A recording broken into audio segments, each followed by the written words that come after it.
Kasih penginjil Debbie boleh maju ke depan untuk doa pembukaan. Bu Debbie, sini Bu. Bu Debbie dari kemarin kan ada disuruh berdoa, Kak Adriana. Ya, mari kita berdoa. Bapak, kami mengucap syukur kalau pada siang hari ini kami boleh berkumpul kembali, untuk kami boleh belajar, untuk kami juga boleh diisi ya Bapak, meluangkan waktu kami juga untuk kami diisi kembali untuk kedalengan kebenaran-kebenaran-Mu. Tuhan, saat ini kami menyerahkan acara hari ini ke dalam tangan Tuhan. Tuhan juga yang memakai Pak Yuso untuk boleh menyampaikan pembinaan hari ini. Terima kasih ya Tuhan, di dalam nama Tuhan Yesus kami berdoa, amin. Terima kasih. Tanpa berpanjang-panjang, silakan Pak Yuso berikan aplaus ya, biar semangat kita semuanya. Thank you Pak Yuso. Aplausnya untuk Tuhan saja. Saya hanya hamba. Baik. Sebentar, saya mesti ngukur selisih jamnya berapa. Itu lebih cepat 15 menit kira-kira ya. 15 menit. Iya benar-benar. Lebih aman, ngitung-ngitung lagi susah. Baik Bapak Ibu sekalian yang terkasih dalam Tuhan. Terima kasih untuk sambutannya yang sangat luar biasa. Terima kasih untuk kesediaannya hadir dan meluangkan waktu siang istirahat masing-masing ya. Untuk datang bersama-sama belajar. Something special ya. Nah,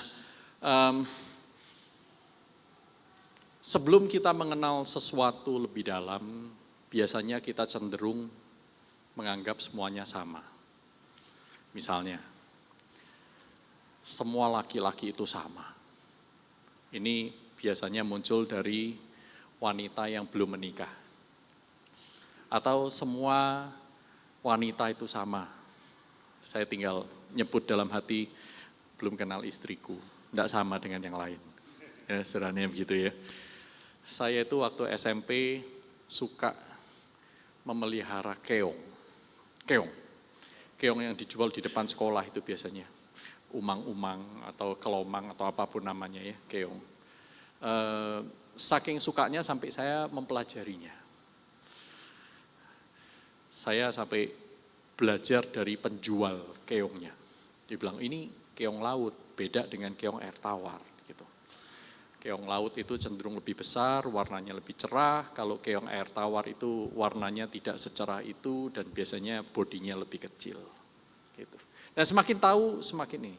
Sama seperti kalau kita bilang semua dokter sama aja, dokter Billy paling protes pertama. Iya kan? Benar ya?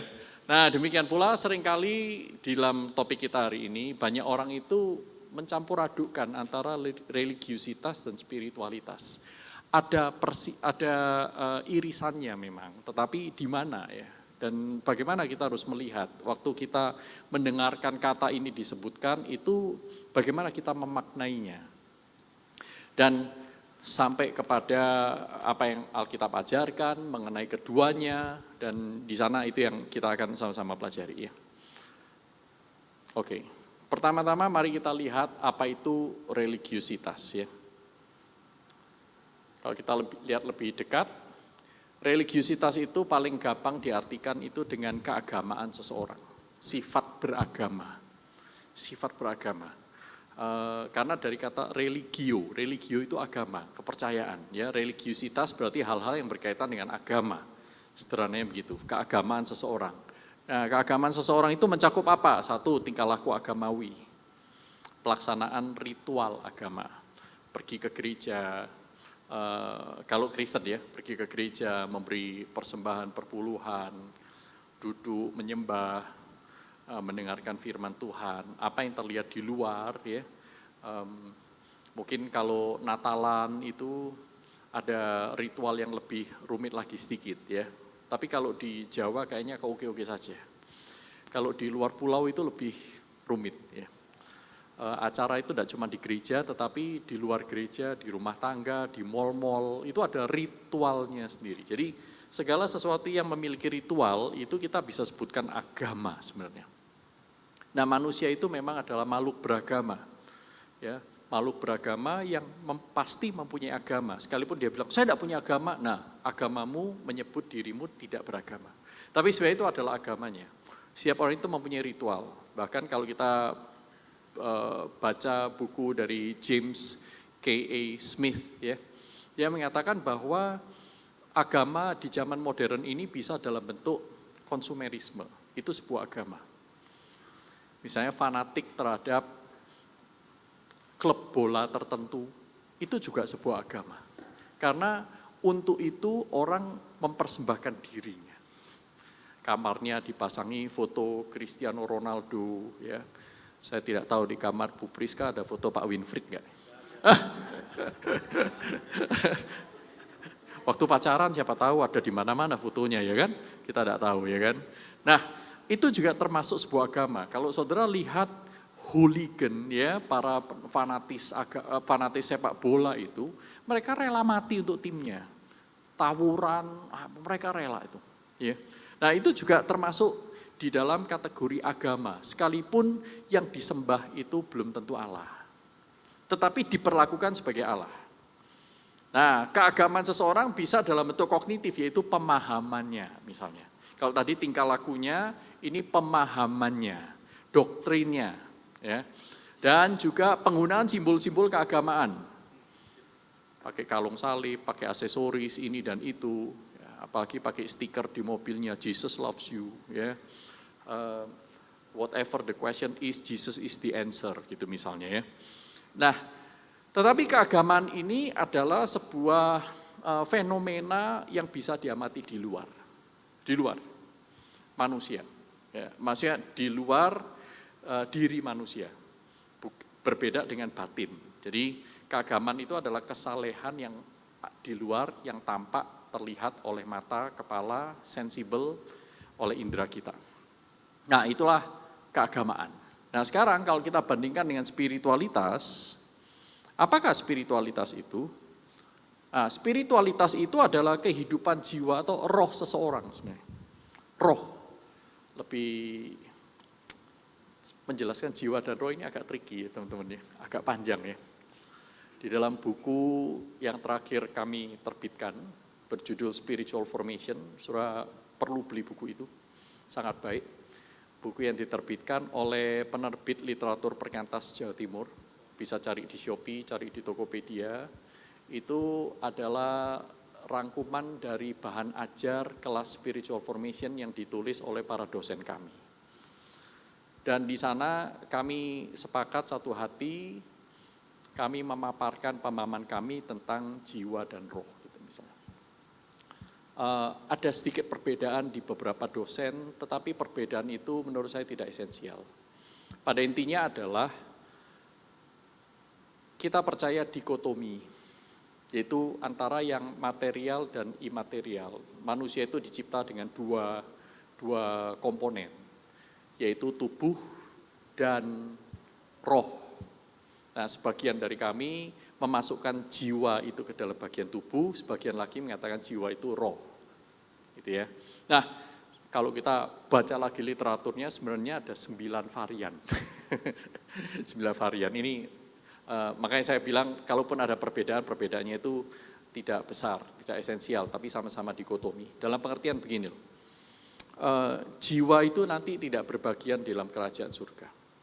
Jiwa yang kita punya sekarang, karena jiwa yang kita punya sekarang ini adalah manifestasi roh di dalam tubuh yang berdosa. Nah nanti waktu kita mendapatkan tubuh kebangkitan yang baru, ya tubuh kebangkitan yang baru di surga kelak, di kehidupan kekal, otomatis jiwa yang ada sekarang ini tidak berbagian di sana, karena tubuhnya sudah ganti. Ya. Sehingga kalau saudara sekarang ini misalnya punya kelainan jiwa, ya kelainan jiwa ya, depresi dan lain-lain, nanti di sana tidak ada. Kelainan jiwa itu mental health issue ya, mental illness, seperti orang kehilangan memori suatu saat ya, dan orang itu mempunyai kecenderungan tertentu ya, OCD, ODD, ADD, apapun itu ya, disorder itu kan mental illness ya. Itu nanti tidak punya bagian di sana.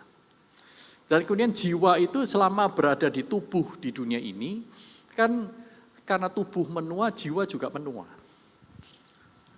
Mengamati enggak orang-orang tua itu punya kekhawatiran lebih dibanding anak-anak yang lebih muda misalnya. Itu kan jiwa tuh. Yang satu baperan, yang sana enggak. Nanti di surga enggak ada. Jadi yang seperti itu tidak berbagian. Jadi jiwa itu sementara ada di sini. Nanti di sana mungkin ada jiwa yang baru. Nah, tapi sekali lagi itu cuma sedikit catatan samping. Ya, catatan samping. Saya setuju, sepakat dengan jalan keluar yang diberikan Bavinck, Herman Bavinck. Herman Bavinck mengajarkan bahwa ketika roh dan tubuh itu menyatu, roh ini mengambil ruang di dalam tubuh. Dan roh yang mengambil ruang di dalam tubuh, inilah yang kita sebut dengan jiwa. Jadi jiwa itu ingredientsnya apa? Roh, spirit. Roh yang memberi hidup. Tetapi jiwa tidak sama identik dengan roh, sekalipun jiwa itu isinya adalah roh. Karena jiwa ini sudah memiliki bentukan-bentukan dari tubuh. Nah, bentukan-bentukan dari tubuh ini sedemikian kompleks sampai mempengaruhi otak kita. Ya, otak kita. Sehingga otak kita ini membuat saudara dan saya itu berespons, memiliki pola respons, pola tingkah laku yang berbeda satu dengan yang lain. Ada yang pemarah, ada yang penyabar, ada yang belajar dari kecil itu menjadi orang yang curigaan, ya, poor, low self esteem, ya, tidak punya harga diri, lain ya, harga dirinya rendah, ya, ada yang terlalu over PD dan seterusnya. Itu dibentuk secara otak sejak kecil. Ada neuron-neuron tertentu yang menyimpan memori. Nah ini neuron-neuron itu kan tubuh, ya, bukan roh, gitu. Oke. Itu sedikit catatan samping tentang spirit ya. Nah, sehingga ketika kita bicara spiritualitas itu sebenarnya berbicara tentang pengalaman batin. Roh. Seseorang bersama dengan Tuhan. Dengan sesuatu yang lain di sana. Dengan sesuatu yang lain dari dirinya. Nah, pengalaman batin. Nah, spiritualitas ini juga pencarian atau interaksi dengan spirit. Dengan yang ilahi, sang ilahi, the sacred, yang suci. Tergantung sekarang spiritualitasnya itu ditempelkan kepada agama apa. Jadi kalau spiritualitas Islam, spiritualitas Buddha, spiritualitas Hindu, mereka masing-masing punya konsep Allah dalam dirinya, ya, konsep Allah masing-masing yang berbeda-beda dengan kita. Bahkan konsep surga juga berbeda-beda, sehingga kalau saudara mengabarkan Injil jangan tanya, mau nggak kamu ke surga? Tergantung agamanya apa. Setiap agama mengartikan surga berbeda-beda juga. Ya. Nirwana itu bukan surga. Nirwana tidak sama dengan surga kita. Ya. Jangan-jangan surga menurut kita berbeda dengan surga menurut Alkitab. Itu lain lagi ya. Jadi spiritualitas itu adalah pola atau gerakan jiwa. Berkaitan dengan roh ya. Pencarian roh kita ini. Nah, pergerakan jiwa atas dasar iman yang dipeluknya, saya mendefinisikan begitu. Nah, teman-teman, sekalipun roh itu pasti ada, kalau saudara hidup, saudara pasti punya roh. Dan karena saudara masih hidup mempunyai daging di dalam tubuh, maka saudara juga tentu memiliki jiwa. Sekalipun kita memiliki, kita belum tentu memiliki kesadaran penuh akan pergerakannya. Karena apa? Karena otak kita itu dicipta sedemikian rupa, sehingga di dalam otak itu terkandung neuron-neuron yang sudah mempunyai pola-pola. Begitu sesuatu itu nikmat, kita langsung memberikan, otak kita itu memberikan tanda, ini nikmat, ulangi lagi. Maka kita melakukannya lagi. Begitu kita mengulanginya lagi, saudaraku, dia sudah tidak lagi, aliran pengalaman itu tidak lagi diproses di dalam tubuh kita melewati yang namanya prefrontal cortex. Prefrontal, kalau saudara memegang kening di balik tengkorak ini, itu namanya bagian otak yang disebut dengan prefrontal cortex. Prefrontal cortex ini bertugas untuk, tolong dikoreksi Pak Billy kalau ada yang keliru, karena bagian anatomi. Ya. Bagian otak yang berfungsi untuk mempertimbangkan sesuatu. Rasionalitas itu ada di sana, benar, salah, keliru, baik, kurang baik, dan seterusnya itu di sini. Nah, tetapi sesuatu yang dinikmati, misalnya anak-anak remaja sudah mulai mengenal masturbasi misalnya. Satu kali, wah kok agak aneh, tapi kok nikmat-nikmat gitu ya. Diulangi lagi, maka waktu dia mendapatkan trigger sesuatu, itu nggak lagi mereka pikir benar atau salah. Sudah membuat pola di dalam otaknya, amigdala atau whatever, betul nggak Pak? Amigdala ya di bagian otak itu membuat pola merekam dan dia selalu meminta untuk dipenuhi lagi. Nah yang seperti itu sudah, kalau kabel itu pakai jumper, saudara tidak bergumul lagi untuk melakukan dosa-dosa itu lagi. Nah ini namanya kita itu melakukan tetapi tanpa sadar. Bukan tanpa sadar gimana ya, cuman bukan sambil tidur gitu, bukan. Tetapi dia tidak menyadari bahwa sebenarnya rohnya itu sudah tidak memiliki kebebasan untuk memikirkan lagi. Tapi itu cara manusia dibentuk ya, cara kita itu seperti itu. Makanya di dalam tradisi-tradisi spiritualitas itu diajarkan, yang sekarang ini lagi ngetop namanya mindfulness ya, ada kontemplasi, bertapa dan lain-lain. Untuk apa? Untuk menyadari, mengembalikan kesadaran itu. Sehingga dengan mengembalikan kesadaran itu, saudara dan saya sekarang mulai mengontrol lagi diri kita, tubuh kita ini. Nah itu bagusnya tradisi-tradisi yang mengajarkan untuk kita meningkatkan spiritualitas. Sebenarnya adalah kita mau breakdown apa yang tadinya kita lakukan semuanya itu secara otomatis. Auto nervous system. Nah, kita mau hentikan itu. Nah, ini kita bicara tentang spiritualitas. Jadi pergerakan jiwa. Jadi kalau kita mau spiritualitas kita itu bertumbuh, tidak bisa enggak tanpa latihan. Perlu ada pelatihan. Pelatihan. Kadang-kadang sesuatu bisa berdampak kepada kita kalau satu dilakukan terus-menerus secara konsisten, menjadi habit. Yang kedua, kalau sesuatu itu yang sifatnya traumatis, itu akan mengubah pola yang lama, terpaksa mengubah pola yang lama. Traumatis tapi, tidak enak. Kalau mau mengubah yang sudah ada, maka kita mengubahnya juga harus terus-menerus. Ada habitus, ya, habit, spiritual exercise, seperti itu. Kita lanjutkan lagi. Sekarang relasi antara religiusitas dan spiritualitas. Pertanyaannya adalah, adakah manusia tanpa spiritualitas? Saya pikir selama manusia mempunyai roh, mempunyai spirit, setiap orang mempunyai spiritualitas menurut saya. Seperti yang dikatakan Agustinus dalam The Confessions ya. Engkau telah membuat kami bagimu, dan hati kami tak akan berhenti mencari hingga menemukanmu. Apapun agamanya, seseorang akan mencari Allah, kata Agustinus. Mencari Allah yang sejati. Ketika dia menemukan Allah atau ilah tandingan, dan itu tidak memuaskan dia akan terus mencari lagi. Jadi rohnya akan terus bergerak sampai menemukan kekasih jiwanya itu. Yang sejati yaitu Allah. Nah, ada orang yang berusaha untuk repress ya, untuk menekan perasaan itu dan membangun sebuah benteng pertahanan, mengakui bahwa agamaku ini sudah paling benar, aku sudah paling oke, aku sudah mengalami kenyamanan dan seterusnya. Tetapi sekalipun mereka belum berjumpa dengan Tuhan. Termasuk orang-orang Kristen. Banyak orang hanya beragama Kristen tetapi tidak memiliki spiritualitas Kristen. Karena itu dua hal berbeda. Yang satu di luar, satu di dalam. Ya kan? Satu kali saya menghadiri acara di sekolah anak saya. Mereka punya 1 bulan itu namanya bulan Nusantara. Nah, hari-hari tertentu, pada hari yang ditentukan, setiap anak harus memakai baju daerah. Kalau saudara yang punya anak, Anda pilih baju daerah apa untuk anak Anda? Ada yang tahu? Ada yang pakai kebaya. Waduh, jadi kayak formal banget gitu ya. Pakai sewek ya. Dan lainnya, bajunya juga disanggul, ada ini konde siput di sana ya. Saya sama istri saya, kita kok repot ya.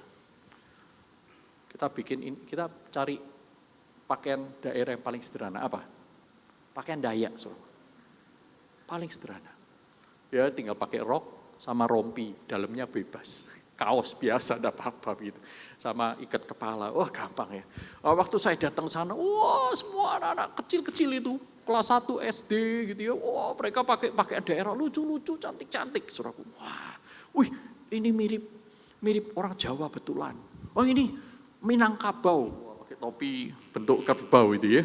Waduh, mirip, tapi mereka bukan.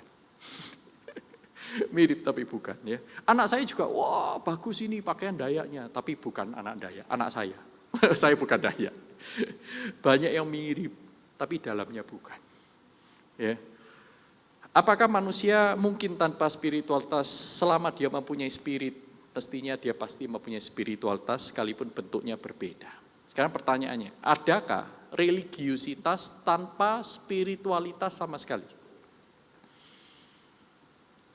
Bagaimana dengan orang Farisi, ahli Taurat di zaman Yesus, Kristen KTP?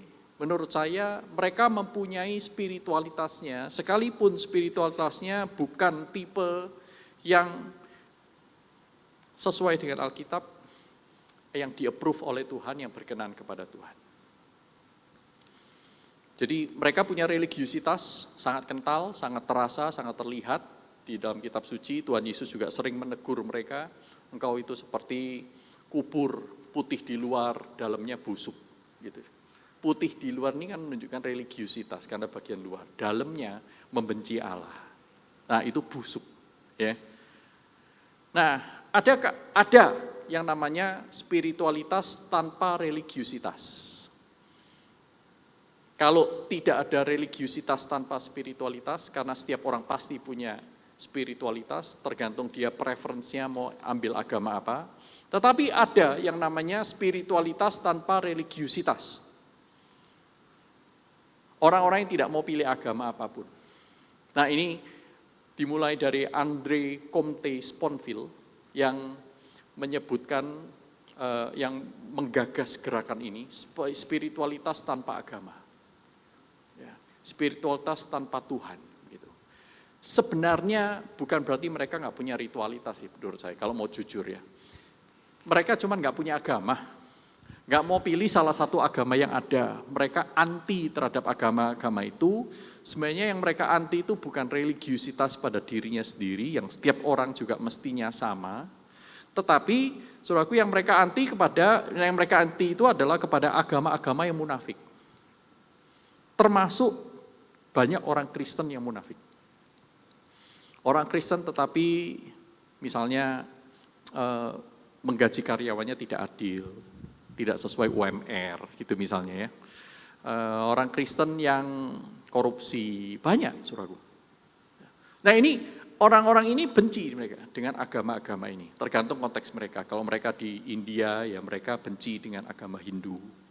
Kalau mereka di Myanmar, mereka benci dengan Buddha, gitu misalnya seperti itu ya. Di Indonesia, mereka benci dengan Muslim ataupun 5 agama yang lain. Dan mereka memilih bahwa kami spiritualitas tanpa agama.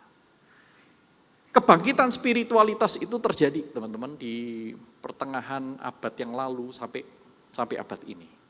Kebangkitan spiritualitas, orang itu betul-betul kepingin spiritual, kepingin menjadi spiritual. Ada banyak literaturnya dan bukti-buktinya. Tetapi yang mereka tidak sukai adalah agama. Ya, maka muncullah New Age Movement dan lain-lain. Ya. Aliran-aliran mistik tertentu, Falun Gong, ya, seperti itu. Spiritualitas tapi tanpa agama. Nah sebenarnya mereka bukannya tanpa agama sama sekali. Mereka benci agama yang ada, mereka bikin agama sendiri sebenarnya. Ya, kalau kita kategorikan secara sosial gitu. Saya lupa ngeklik yang di sini ya. Saya terlalu asing ngeklik yang di sini.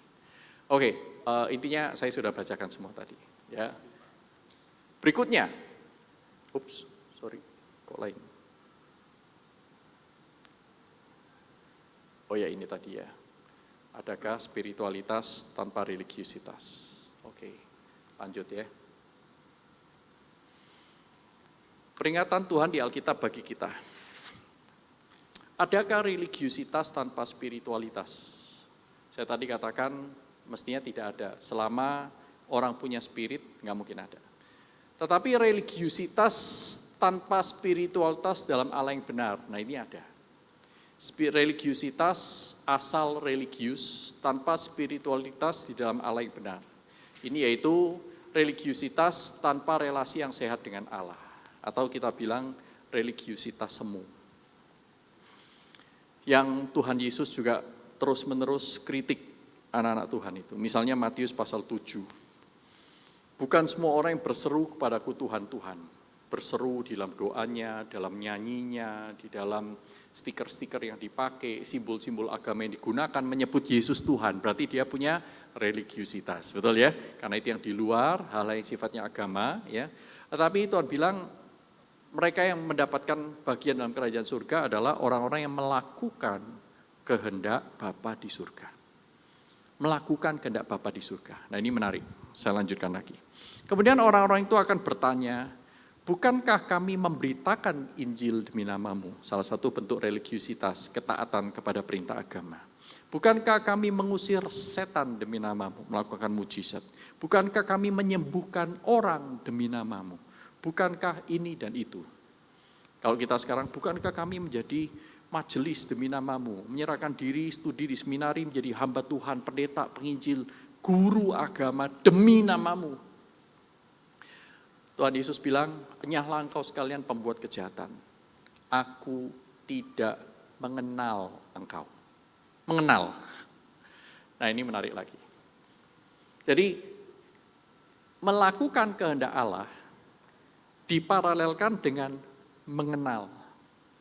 Yesus mengenal dia. Nah kata mengenal, di dalam bahasa Yunani itu, mempunyai dua macam kata berbeda. Yang satu itu ginosko, yang satu itu eido. Ya, eido dan ginosko.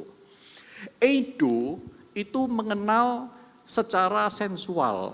Misalnya, saya mengenal Gereja Kristen Kalam Kudus Taman Kopo Indah. Dari mana kamu mengenal? Saya datang sejak semalam nginep di sini, hari ini melayani 2 ibadah dan seminar di sini. Saya mengenal GKKK TKI.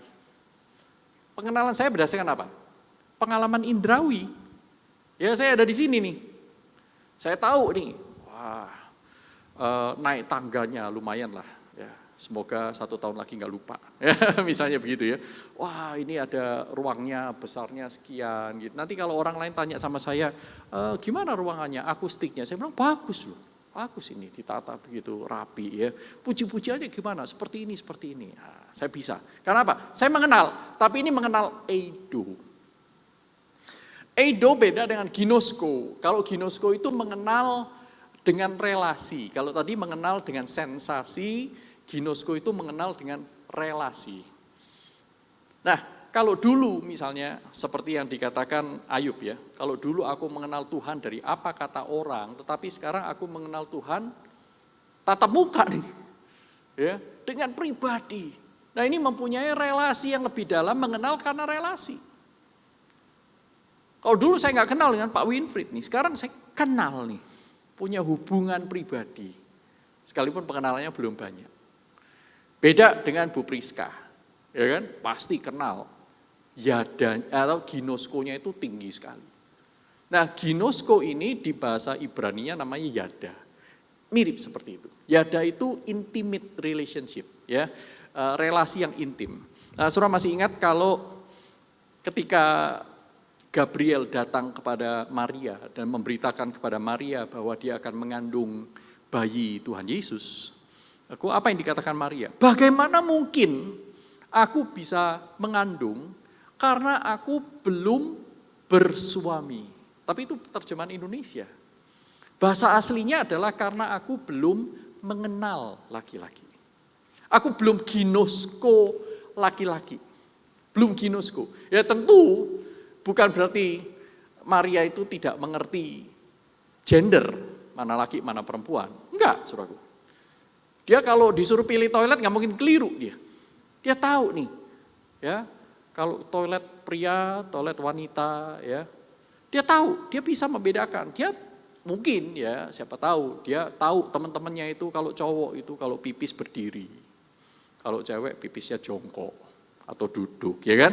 Nah, yang dipakai bukan eido, yang dipanggil adalah ginosko. Karena aku belum mempunyai hubungan intim dengan laki-laki, mengenal. Nah, sekarang dengan istilah ginosko ini kita taruh kepada Matius pasal 7. Tuhan Yesus berkata, aku tidak mengenal kamu. Nah, itu maksudnya. Jadi ada religiusitas tertentu yang tidak dilakukan berdasarkan pengenalan intim dengan Allah. Buat Allah, ini tidak melakukan kehendak Allah. Engkau tidak melakukan kehendak Bapa. Kau nggak bisa, tidak berbagian dalam kerajaan surga. Religiusitas seperti ini. Nah, ini diperingatkan oleh Tuhan Yesus. Kalau kita itu mengikut Tuhan Yesus, mempunyai hubungan intim dengan Tuhan Yesus, kita akan menjadi semakin serupa dengan Kristus, yaitu melakukan kehendak Bapa di surga. Nah, melakukan kehendak Bapa di surga itu ternyata bukan cuma religiusitas, bukan cuma beraktivitas yang benar, tetapi juga beraktivitas dengan cara yang benar, yang berasal dari hati dan jiwa, atau dalam hal ini, roh yang benar. Seperti apa? Saya berikan satu aspeknya saja, menurut saya ini paling besar, yaitu kasih. Kasih. Allah itu adalah kasih. Barang siapa lahir dari Allah, ia pasti mengasihi. Jadi orang kalau nggak punya spiritualitas yang beres dengan Allah, hidupnya tidak dipenuhi kasih. Sehingga ketika dia tidak dipenuhi kasih, dia melayani tanpa kasih. 1 Korintus 13 bilang apa? Sekalipun aku bisa mempunyai bahasa-bahasa malaikat, tapi kalau aku nggak punya kasih, itu seperti gong yang bergemerincing. Sekalipun aku membagi-bagi apa yang aku punya, aku bakar tubuhku. Tapi kalau aku nggak punya kasih, semuanya itu tidak ada gunanya. Nah, ini yang dikatakan. Kalau aku tidak mengenal kamu, artinya apa? Orang-orang ini selama dia berreligiusitas, dia tidak mengenal Tuhan Yesus, dia tidak peduli kepada kehendak Bapa, dia bahkan menolak Yesus dalam hidupnya. Sekalipun menyebut Yesus Tuhan, Tuhan. Dan di dalam Lukas pasal 6 ayat 46, paralel dari Matius 7 ini, di Lukas 6 ayat 46, di sana disebutkan oleh Lukas, dalam seruan yang sedikit berbeda tonnya, Lukas mengatakan begini, mengapa engkau memanggil aku Tuhan, Tuhan, tetapi engkau tidak melakukan perintahku? Mengapa engkau memanggil aku Tuhan, Tuhan, tetapi engkau tidak melakukan perintahku? Nah, ini paralel dengan Matius pasal 7 tadi. Ya, Matius pasal 7. Apa sih sekarang artinya memanggil Yesus itu Tuhan? Apa artinya dan apa konsekuensinya? Kalau saya memanggil istri saya itu istri, dia mesti memanggil saya apa? Suami dong ya. Kalau saya memanggil orang tua saya papa atau mama, mereka konsekuensinya adalah saya menempatkan diri sebagai anak. Benar. Kalau kita menyebut Yesus Tuhan, kita menempatkan diri sebagai apa? Hamba. Hamba, tugas hamba apa? Melakukan perintah Tuhan. Sesederhana itu. Sesederhana itu. Jadi waktu saudara dan saya memanggil Yesus Tuhan, mari kita cek, kita ini melakukan kehendaknya atau tidak? Atau sesekali? Atau kalau ingat? Atau kalau lagi in the mood? Nah, kalau lagi in the mood, kalau lagi ingat, lagi apa, itu berarti bukan hamba. Tidak ada dalam pengertian orang Yahudi zaman itu, ketika Alkitab itu ditulis, mengerti hamba itu seperti itu. Tidak ada. Hamba itu tidak punya kuasa. Hamba itu dikuasai. Nah, saudara yang terkasih dalam Tuhan, ini penting sekali. Dan bukan hanya kita perlu mencari kehendak Tuhan, mengenal Tuhan, mempunyai intimate relationship dengan Dia, memiliki intimate relationship, relasi yang dekat dengan Tuhan ini, saudara dan saya tidak bisa tidak akan dipenuhi oleh kasih Allah. Dan tanpa kasih ini, apa yang saudara dan saya lakukan itu tidak ada gunanya. Saya berikan contoh. Saya tunjukkan ini juga di kelas ya, mungkin Wilson dan Mario sudah bosan ya. Tapi nggak apa-apa, saya ceritakan lagi.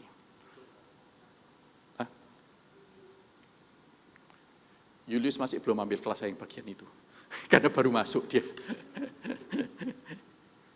Oke, sebentar. Oke, masih di situ ya. Ups. Oh, sorry, maaf. Baik. Seorang suami istri, satu pasang suami istri baru menikah. Dan 5 tahun ya. Setelah 5 tahun ini kok istrinya itu merasa suaminya itu ada sesuatu. Tampaknya kayaknya selingkuh ini. Nah maka dia protes kepada sang suami. Dia berkata begini, Koko ini sekarang kita sudah menikah 5 tahun, saya lihat Koko berubah. Koko sekarang tidak mengasihi saya lagi. Loh maksudmu apa? Saya mengasihi kamu. Enggak. Bedanya jauh. Maksudmu, ingat dulu waktu kita pacaran, baru pertama kali jadian ya, masih hangat-hangat itu ya.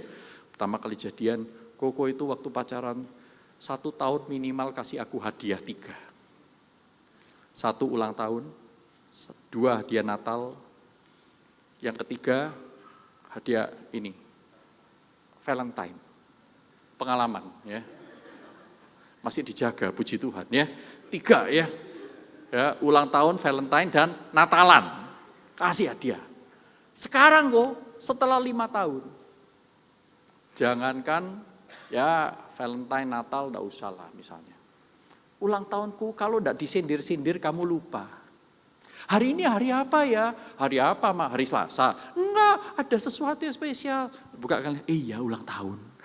Lupa dia. Kalau enggak sindir-sindir, lupa dia. Ya. Nah itu 1 dia bilang. 2, dulu sejak kita jadian, kalau kamu kasih hadiah, hadiahmu itu selalu ada progres. Tahun pertama kita jadian, kamu kasih saya Silver Queen. Puji Tuhan masih ngasih sesuatu, dibungkus, dikasih bunga, wah bagus.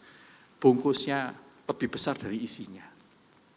Tapi tidak apa-apa, kamu kan belum pernah pacaran, tidak punya pengalaman, aku menerimanya dengan sukacita.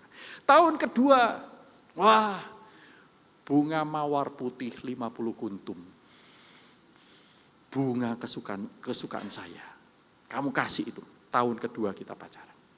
Valentine kedua, Valentine ketiga, engkau memberikan aku boneka teddy bear setinggi badanku. Gede banget, sampai aku bingung mau taruh di mana, rumahku kecil. Kamarku kecil, tapi aku melihat bahwa wah kasihmu itu ada. Engkau memikirkan, thoughtful, memikirkan, mencurahkan hati untuk itu. Tapi sekarang kau lupa. Ingat nggak dulu kalau kita pacaran, kamu jemput aku, ya pakai mobilmu yang butut itu. Kalau aku telat, kamu tunggu dengan sabar. Begitu aku mau masuk mobil, tunggu. Dia pergi ke sisi istrinya, dia bukain pintu, silakan masuk. Nah, aku merasa diperlakukan sebagai putri katanya, sebagai princess. Kokonya itu dalam hati bilang, ya kamu nggak tahu aja itu mobil butut banget. Kalau bukan aku yang buka, nggak ada yang bisa buka itu. Sekarang mobil baru udah central lock dan seterusnya otomatis ya bisa buka semua. Well, tapi dia diem. Kalau sekarang kok, jangankan bukain pintu, aku baru telat dikit. Engkau sudah bel, klakson, ting, cepet mak, telat, tetangga-tetangga tahu semua. Dulu, waktu kita pacaran, jalan-jalan di mall, ya, aku kesandung dikit, engkau begitu khawatir, aduh, enggak apa-apa ya, ayo kita pergi ke IGD. Alah, kesandung gitu aja pergi ke IGD kok, enggak usah. Tapi aku menghargai perhatianmu. Kalau sekarang aku tersandung di rumah, dia bilang, ayo mak pergi ke dokter mata. Matamu di mana sekarang? Kurang ajar ya. Kasihmu berubah katanya. Berubah sekali dia bilang. Lalu kemudian suaminya tidak mau jawab. Suaminya tidak mau meneruskan percakapan itu, dia diam saja. Apa yang terjadi besoknya? Besok pagi-pagi, biasanya istrinya yang bangun, sekarang suaminya bangun dulu. Waktu istrinya bangun, ucek-ucek mata, kok ada bau-bau lain? Baunya harum. Bau harum. Lalu waktu dia noleh ke sebelah, ranjang di pinggir, meja di pinggir ranjang, itu sudah ada omelet dan OJ. Omelet saudara tahu ya, OJ apa? Orange juice, pengalaman. Pengalaman lagi nih ya, orange juice ya. Omelet dan orange juice. Waduh, mimpi apa ke saya? Selama 5 tahun nikah, tidak pernah suami itu bikin makanan pagi. Kali ini suami yang bikin makanan pagi, biasanya aku yang bikinin. Waduh. Lalu kemudian waktu dia mau beranjak menikmati omelet dan OJ itu, dia dengeran di luar. Glodak. Apa ini? Kemudian, Koko ini sedang pakai mesin cuci yang dia beli tapi dia nggak pernah sentuh.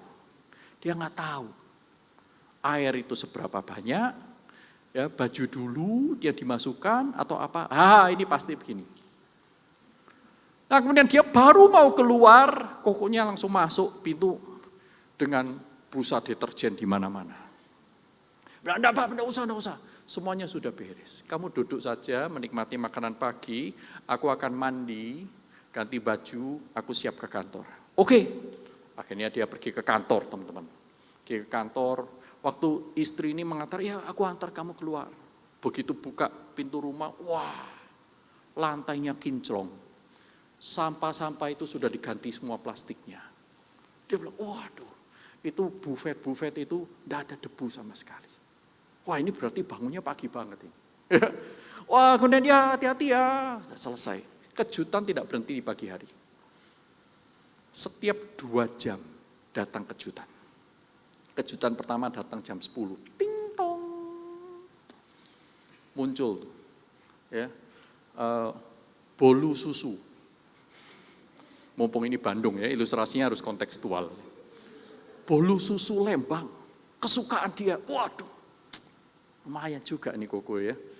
Ternyata dia ada perhatian sama saya. Jam 12.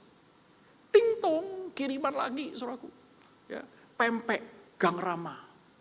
Wah, yang sangat terkenal itu. Kesukaan istri saya soalnya. Saudaraku, pempek Rama banyak sekali, berbungkus-bungkus saudaraku. Banyak rangernya, kapal selamnya. Enggak tahu itu pelabuhannya di mana. Nah, kemudian jam 2 dia sudah berpikir, jangan makanan lagi ya. Kalau makanan lagi, kapan dietnya ya kan? Wah ternyata bunga mawar putih 100 kuntum. GoFood, bukan GoFood, Gojek. Kalau GoFood makanan ya. Gojek datang, waduh. Dia saking sukanya bunga itu dan gak kepengen mati ya. Langsung dia cari, waduh saya tidak punya pot besar. Ya sudah saya kumpulin botol-botol aqua, cemplungin satu-satu sampai 100, dikumpulin seluruh rumah. Disebar ya. Wah, seneng dia. Nah kemudian jam 4. Jam 4 dia tunggu-tunggu. Kok udah ada ting-tong lagi ya? Ternyata HP-nya bergetar. Tulut, dia lihat pulsa Anda terisi 100.000. Kejutan berikutnya. Dia kalau minta istrinya, kalau minta suaminya ya, seperti isu yang zaman-zaman terakhir ini ya, mama minta pulsa, ini terjadi ini. Mama minta pulsa. Dia itu kalau minta pulsa suaminya itu nggak pernah kasih. Kalau kasih itu baru 2-3 hari, sorry ma lupa. Nah kali ini enggak diminta diisinya pun bukan 25.000. Diisinya 100.000. Wah, boleh ini. Kemudian istrinya masak sesuatu yang spesial ya kan untuk makan malam. Dia tunggu, biasanya kokonya pulang jam 6. Jam 6 enggak pulang. 6:30. Enggak pulang juga. Jam 7 datang kurir. Ting tong, kirim sebuah surat. Sebuah surat ya. Surat itu dibuka sama dia. Wah, tulisan tangan kokonya. Dia baca baris pertama. Apakah engkau suka omelet dan OJ tadi pagi? Oh, suka. Apakah engkau suka kalau aku yang cuci semua pakaian kotor kita? Iya, aku suka. Apakah kamu suka kalau aku bersihin sampahnya dan semuanya? Apakah engkau suka dengan bolu susunya? Apakah engkau suka semuanya di bawah? Tapi kok tidak ada kalimat penutupnya, tanpa terasa, saudara. Air matanya itu meleleh. Saya salah ternyata. Dia pikir begitu. Tapi nggak ada kata penutupnya. Di balik ada satu kalimat. Engkau sudah dapatkan yang kamu mau toh? Kamu benar, aku selingkuh. Mulai sekarang aku nggak pulang lagi. Kalau itu terjadi terhadap Anda, respons Anda bagaimana? Tidak apa-apa, bunganya belum layu, gitu? Apakah kita akan bilang, bolunya masih banyak, pulsanya belum habis, gitu? Apakah semua ada artinya? Tidak ada artinya. Menjijikkan. Betul nggak? Menjijikkan. Itu yang dikatakan Tuhan di dalam Yesaya pasal pertama. Tambahkan seluruh lemak korban bakaranmu itu. Aku sudah tidak tahan menanggungnya. Baunya menjijikkan bagiku. Karena ibadahmu tidak ada kesungguhan. Waduh. Kalau kamu berdoa berkali-kali, menengadahkan tanganmu, aku tidak akan mendengarnya. Karena apa? Mereka cuma sandiwara. Pura-pura cinta Tuhan. Kenapa Tuhan Yesus bilang, pergilah engkau sekalian pembuat kejahatan. Karena apa? Orang ini pakai nama Tuhan untuk keuntungan diri. Jahat. Mengaku Kristen tetapi tidak mengikut Kristus. Terlibat dalam pelayanan tetapi tidak sedang melayani Tuhan. Sedang melayani diri. Daripada di rumah nganggur, Pak. Loh, itu melayani siapa? Bukan melayani Tuhan. Religiusitas tanpa spiritualitas buat Tuhan itu sangat-sangat menjijikkan. Penyembah-penyembah yang tidak sungguh, orang-orang Kristen palsu. Jadi, bagaimana spiritualitas kita yang sebenarnya? Siapa sih orang Kristen itu? Bagaimana spiritualitas Kristen itu mestinya? Saudaraku, saya mengambil beberapa bagian di Alkitab. Orang Kristen itu yang sejati ya, saya tidak bilang hanya beragama Kristen ya, tapi Kristen betulan ini. Satu, dia bukan sekadar percaya. Yohanes 2 ayat 23-25 di sana mengatakan bahwa banyak orang mengikut Yesus mengaku percaya tetapi Tuhan Yesus tidak mempercayakan dirinya kepada mereka. Lihat. Banyak orang mengaku percaya Yesus tapi Yesus tidak mempercayakan dirinya kepada mereka. Karena apa? Ditulis dalam Yohanes 2 4:25 itu karena ia tahu apa isi hati mereka. Tuhan Yesus tidak bisa dibohongi. Allah tidak bisa dibohongi oleh kita. Manusia bisa kita bohongi, Allah gak bisa. Ya. Berikutnya, saudaraku, orang Kristen itu bukan sekadar mengikut. Yohanes 6 ayat 66, banyak orang, ribuan orang berbondong-bondong mengikut Yesus. Lalu Tuhan Yesus bilang apa? Kamu ikut aku karena perutmu kenyang. Bukan karena melihat tanda lalu percaya. Bukan. Karena kamu kenyang. Kamu ingin atraksi yang lain. Kamu haus untuk melihat sebuah pertunjukan-pertunjukan yang hebat. Nah, banyak sekali orang sekarang milih gereja karena apa? Pilih atraksi. Mereka nggak pilih di mana tempat saya bisa bertumbuh. Tapi di mana tempat yang saya itu bisa merasakan nyaman. Nyaman seminggu. Kemudian berikutnya hari-hari yang lain menyembah berhala. Buat apa? Nyaman-nyaman seperti itu. Lalu Tuhan Yesus memberikan kepada mereka ujian. Oke, aku kasih tahu kamu, kalau Bapa tidak menarik kamu kepadaku, tidak ada seorang pun dapat datang kepadaku. Tidak ada seorang pun dapat datang kepadaku. Karena mencintai Tuhan itu anugerah. Kalau Tuhan tidak menarik kamu, Bapa tidak menarik kamu kepadaku, tidak ada. Kemudian Tuhan Yesus kasih batu ujian apa? Doktrin. Dia bilang begini, kalau kamu tidak makan tubuh dan minum darahku, engkau tidak mendapatkan bagian dalam kerajaan Allah. Wah, langsung mereka protes ya. Wah, pengajaran ini terlalu keras. Rabi-rabi kami tidak pernah mengajarkannya. Yang seperti ini tidak bisa kami terima. Kami mau itu, dengan kata lain mereka bilang, sudahlah, kamu itu ngajarin yang seperti biasa-biasa saja. Kamu sudah melakukan dengan baik, memberikan nilai plus, yaitu apa? Memberikan mujizat-mujizat tambahan, itu aja. Jadilah Allah itu seperti yang kami mau, jangan yang seperti yang kamu mau. Lalu mereka satu persatu meninggalkan Yesus. Satu persatu meninggalkan Yesus, tinggal 12 orang. Ini 10.000 lebih orang yang habis diberikan makan dengan roti yang dilipat gandakan itu. Sudah melihat mujizat Yesus, mendengarkan pengajaran Yesus. Ketika Tuhan Yesus berkata, akulah Mesias itu. Tuhan Yesus berkata kepada mereka, kamu makan roti itu, yang barusan aku perform, miracle-nya itu. Kamu makan ini nanti kamu lapar lagi. Tapi barang siapa makan tubuhku, minum darahku, engkau tidak akan lapar lagi. Karena apa? Akulah roti hidup dari surga. Nenek moyangmu makan mana mereka mati lapar lagi. Kamu makan aku, engkau akan hidup. Wah, respons mereka adalah, ini doktrin terlalu berat, aku tidak ngerti. Sudah, kita tolak saja pengajar seperti ini. Nah, ini adalah orang yang cuman punya religiusitas semu, tidak punya relasi dengan Allah. Beda dengan para murid. Saya tidak bicara tentang Yudas di sini. Itu masih tanda tanya, ya, banyak perdebatan. Tetapi para murid stay dengan Tuhan, dan kemudian Tuhan Yesus bilang, kenapa kamu nggak mau ikut saja sama kayak mereka? Pergi aja, gak apa-apa kok aku bisa sendirian. Petrus bilang apa? Tuhan, ada padamu firman hidup. Kepada siapa kami mau pergi? Artinya apa? Mereka sudah mempunyai relasi dengan Tuhan. Aku tidak butuh makanannya. Aku butuh firman hidup. Ada padamu firman hidup itu, yang kekal itu. Kemana lagi kami harus pergi? Beda, saudaraku. Kalau muridnya, gak ngerti firman Tuhan, gak menolak Tuhan. Dia kan, Tuhan tolong jelasin lagi dong. Ya, waktu Tuhan Yesus memberikan perumpamaan tentang penabur ya, ingat ya. Ya, penabur gini dan seterusnya. Kemudian di hadapan ribuan orang, Tuhan Yesus memberikan perumpamaan itu lalu dia pergi. Saudara mau undang hamba Tuhan seperti ini? Undang hamba Tuhan seperti ini. Ya, silakan Pak, sudah ya. Sebenarnya khotbah kasih satu perumpamaan kemudian ditinggal pergi.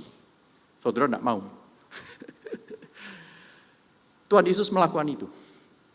Lalu para murid ini heran sambil ikut, Tuhan kok engkau pergi ya? Ini belum selesai acaranya. Kemudian Tuhan Yesus berkata apa? Kepada mereka tidak diberikan anugerah itu. Tetapi untuk kamu aku akan jelaskan. Karena apa? Engkau peduli firman. Kalau enggak ngerti tanya, itu murid. Kalau enggak ngerti protes, itu konsumen. Ini apa sih kok gini, enggak enak ini. Protes, pergi ke customer service. Tapi kalau murid Tuhan beda. Ya. Jadi bukan sekadar mengikut bondong-bondong ribuan orang ikut acara ini dan itu. Saudara, jujur, saya itu sudah sampai pada titik di mana saya itu tidak terlalu terkesan dengan angka. Jujur. Saya melayani puluhan tahun begitu, tentu lebih junior dari Musa Andrew, ya, dan juga Musa Winfried. Tetapi saya sampai pada titik yang banyak itu belum tentu Tuhan kehendaki. Belum tentu. Jangan mengukur kesuksesan gereja dari jumlah angka counter. Karena yang menghitung hati seorang murid itu Tuhan. Tapi pada saat yang sama juga jangan malas. Kalau pelayanan kita gitu-gitu saja, itu lain lagi ya, itu yang lain. Oke. Berikutnya adalah murid Kristus itu bukan sekadar beribadah dan memanggil Yesus Tuhan, tapi tidak melakukan kehendak Allah. Ya. Spiritualitas Kristen itu adalah spiritualitas yang aktif. Melakukan kehendak Allah. Untuk melakukan kehendak Allah, saudara pasti mendekat kepada Allah untuk mengetahui kehendaknya di dalam hidup kita sehari-hari. Bagaimana saya bisa menjadi suami yang menolong istri bertumbuh secara rohani. Bagaimana saya menjadi istri yang menolong suami menjadi lebih rohani lagi. Bagaimana menjadi orang tua menolong anak menginspirasi orang tua, dan seterusnya dan seterusnya. Melakukan kehendak Allah dalam hidup sehari-hari. Dengan melakukan kehendak Allah dalam hidup sehari-hari, saudara dan saya menjadi kaki tangan Allah. Kaki tangan Allah. Berarti Kristus adalah kepala. Kalau kaki dan tangan ini nurut, maka kaki dan tangan ini, saudara dan saya, menghadirkan Kristus. Karena Kristuslah yang dibutuhkan oleh dunia. Saya akan tutup dengan kesaksian dari seorang aktivis di Afrika Selatan bernama Joanna. Joanna ini seorang aktivis sosial, wanita berkulit gelap, saudaraku. Dia menerima Injil Yesus Kristus dan entah bagaimana dia itu tergerak ya untuk menyampaikan kabar baik pendamaian ya yang kita sudah dengarkan kemarin nih, pendamaian misi Allah itu di tengah-tengah bangsa yang sudah carut-marut oleh apartheid. Apartheid itu karena rasialis ya di Afrika Selatan. Lalu dia itu berdoa, minta gimana ya Tuhan. Oke, Tuhan itu entah somehow itu unik sekali menggerakkan dia untuk masuk ke penjara yang paling bobrok di kotanya. Jadi dia setiap hari ngapain? Setiap hari dia pergi ke penjara, melakukan pelayanan. Melakukan pelayanan.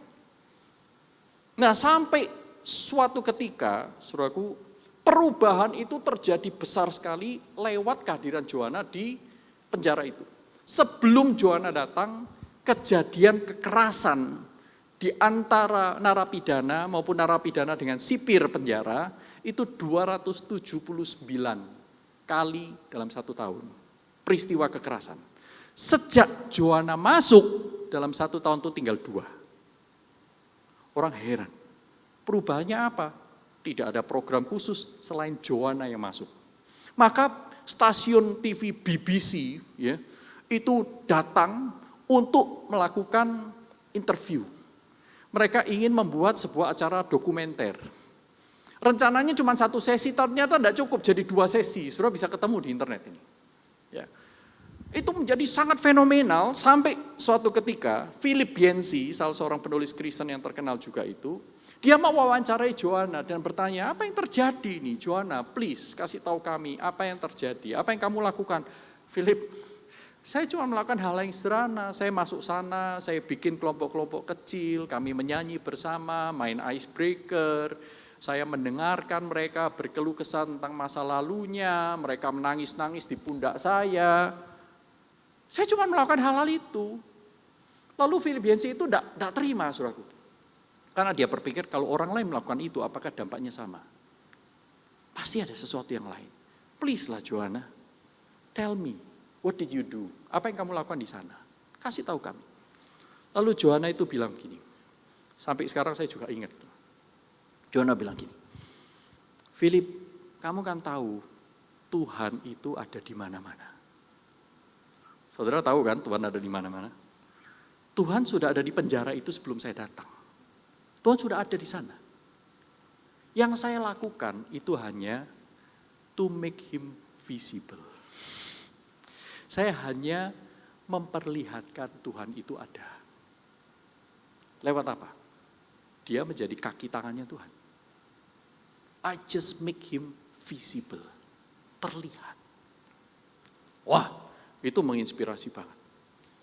Saudaraku, kalau Tuhan, saudara dan saya mempunyai spiritualitas yang sehat, kita bergaul dengan Tuhan, seperti khotbah tadi pertama dan kedua, saudaraku. Kalau kita semakin mengenal Allah, itu akan mempengaruhi cara kita berdoa. Semakin mengenal diri, juga mempengaruhi cara kita meminta.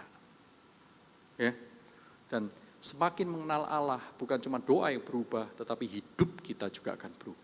Kita akan menemukan makna hidup kita, pelayanan kita, nilai-nilai hidup kita, nilai pelayanan kita, itu dari cinta Tuhan kepada kita, cinta kita kepada Tuhan. Sekali lagi, tanpa kasih semuanya sia-sia. Amin. Sampai di sini dulu, saya serahkan kepada moderator ya. Baik, terima kasih Pak Yuso. Kita berikan aplaus dulu, sudah. Terima kasih banyak. Oke, baik. Bapak Ibu, kita akan masuk dalam tanya jawab, sudah ya. Mengenai apa yang sudah dipaparkan tentang religiositas versus spiritualitas. Silakan, mungkin ada di antara kita mau tanya. Silakan Pak Wil. Terima kasih pemaparannya Pak. Boleh Bapak ceritakan pengalaman dalam hidup berjemaat. Kami rohaniwan, majelis, juga jemaat itu mengalami spiritualitas itu Pak. Ya, Jadi bukan sekedar, saya takut ya, religiositas dan spiritualitasnya ini Pak, betul-betul it work gitu. Ada nggak pengalaman-pengalaman yang baik yang Bapak bisa sampaikan praktikal, aplikasi praktisnya begitu Pak, untuk membawa kami itu betul-betul ginosko, bukan sekedar sensibel tadi gitu Pak. Thank you. Oke, Terima kasih. terima kasih ya. Pertanyaan yang baik sekali ya. Nah, rekan-rekan, saya ingin melanjutkan tadi dari kisah Joanna itu. Tuhan hadir itu lewat tubuhnya. Karena saudara dan saya ini adalah makhluk yang memiliki sensasi. Tuhan memperlakukan kita sebagai manusia, itu artinya Tuhan menyatakan dirinya kepada kita secara manusiawi. Itu sebabnya dia berinkarnasi. Di perjanjian lama, sekalipun Kristus belum berinkarnasi, dia bekerja lewat hamba-hambanya. Nabi-nabi, raja-raja, hakim-hakim, dan lain-lainnya. Langit dan bumi menceritakan kemuliaan Allah. Allah menyatakan dirinya, menyatakan kehadirannya lewat sarana-sarana.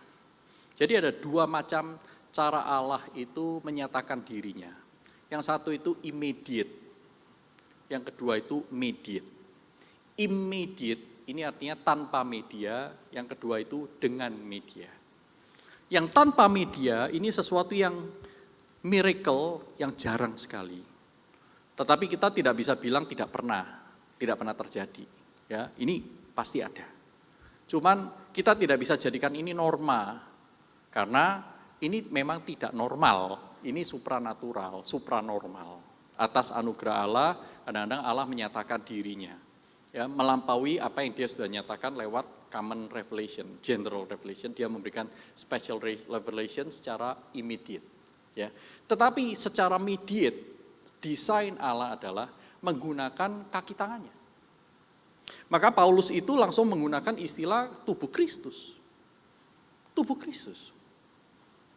Nah, saudara dan saya ini tubuh Kristus, Efesus pasal 4 ayat 11 sampai 16, dia itu naik ke atas supaya dia bisa mencurahkan kepada kita karunia-karunia. Di antara karunia itu adalah nabi, rasul, pengajar, penginjil, dan gembala. 5 jabatan ini untuk apa? Untuk memperlengkapi setiap orang bagi pembangunan tubuh Kristus, bukan gedung. Oke? Tubuh Kristus itu dibangun, yaitu apa? Masing-masing orangnya dibangun dengan cara apa? Masing-masing orang saling melayani. Menurut bagiannya. Di dalam kasih bertumbuh dalam segala hal ke arah dia. Nah, ini yang kita perlu pikirkan. Ya, sehingga kehadiran Allah itu lewat kehadiran sesama. Nah, sekarang bagaimana kehadiran Allah lewat sesama ini bisa diwujudkan kalau saudara dan saya tidak secara intensional ditolong bertumbuh. Bertumbuh dalam hal apa? Dalam hal pengenalan akan Allah. Sekali lagi, pengenalan akan Allah itu seperti apa? Tentu bukan cuma doktrin, hafal Alkitab, tetapi juga mengalami Allah di dalam perjalanan ketaatan mengikut Dia. Nah, maka ini perlu dilakukan. Dan Allah sudah memberikan modal awal, karena kalau nol sama sekali tidak pernah ada. Karena apa? Pengalaman mengenal Allah itu tidak bisa diinstall, reinstall, tidak bisa. Kayak film Matrix ya, ada yang tahu film Matrix? Kalau Anda tahu berarti Anda sudah tua sama kayak saya. Tolong dong install kungfu, diinstall, I know kungfu gitu ya, tidak bisa. Pengalaman itu harus dialami ulang. Jadi pengalaman saya dikasih Allah tentu berbeda dengan pengalaman Pak Winfried dikasih Allah, Mose Andrew dikasih Allah, dan seterusnya kita masing-masing berbeda. Tetapi setiap orang kalau betul-betul dikasih Allah, berarti kita punya pengalaman itu. Nah, tinggal pengalaman itu menjadi modal dasar untuk kita bagikan. Nah, waktu kita bagikan, kalau kita bagikan kepada orang yang sama sekali nggak mengenal Allah, kita bisa mengenal Allah lewat proses membagikan itu. Waktu kita bagi, kita ditolak misalnya ya, waktu ditolak ya, Roh Kudus itu menghibur kita. Wah, Roh Kudus menghibur loh. Saudara bisa ngalamin tuh. Tapi kalau saudara tidak pernah memberitakan Injil, saudara nggak ngalamin. Tapi kalau saudara mengabarkan Injil dan ditolak, saudara akan mengalami Allah. Wah, Roh Kudus menghibur, Roh Kudus menyertai saya. Jangan lihat hasilnya, misalnya seperti itu. Tapi kalau Roh Kudus ternyata pakai pemberitaan Injil kita, dia itu menerima Kristus, paling enggak ada tanda-tanda mau mengenal Kristus, Roh Kudus juga hadir memberikan kita sukacita. Kita ngalamin ini, saudara ngalamin. Nah pengalaman itu kita saling bagikan, waktu saling bagikan setiap orang bertumbuh. Tetapi kalau tidak dibagikan, tidak ada orang bertumbuh. Nah ini yang dimaksud masing-masing itu saling melayani. Ada yang menjadi paduan suara, ada yang menjadi usher, ada yang menjadi dokter, ada yang menjadi guru, dan segala macam. Tetapi pada saat mereka berkumpul bersama dalam pertemuan ibadah, di dalam interaksi yang secara intensional kita desain, setiap orang itu berbagi pengalaman bersama dengan Tuhan, diajar firman Tuhan, pengenalan yang baru, supaya bisa mengalami lebih banyak. Anggap ya? Nah, pengalaman itu jadi bertambah-tambah.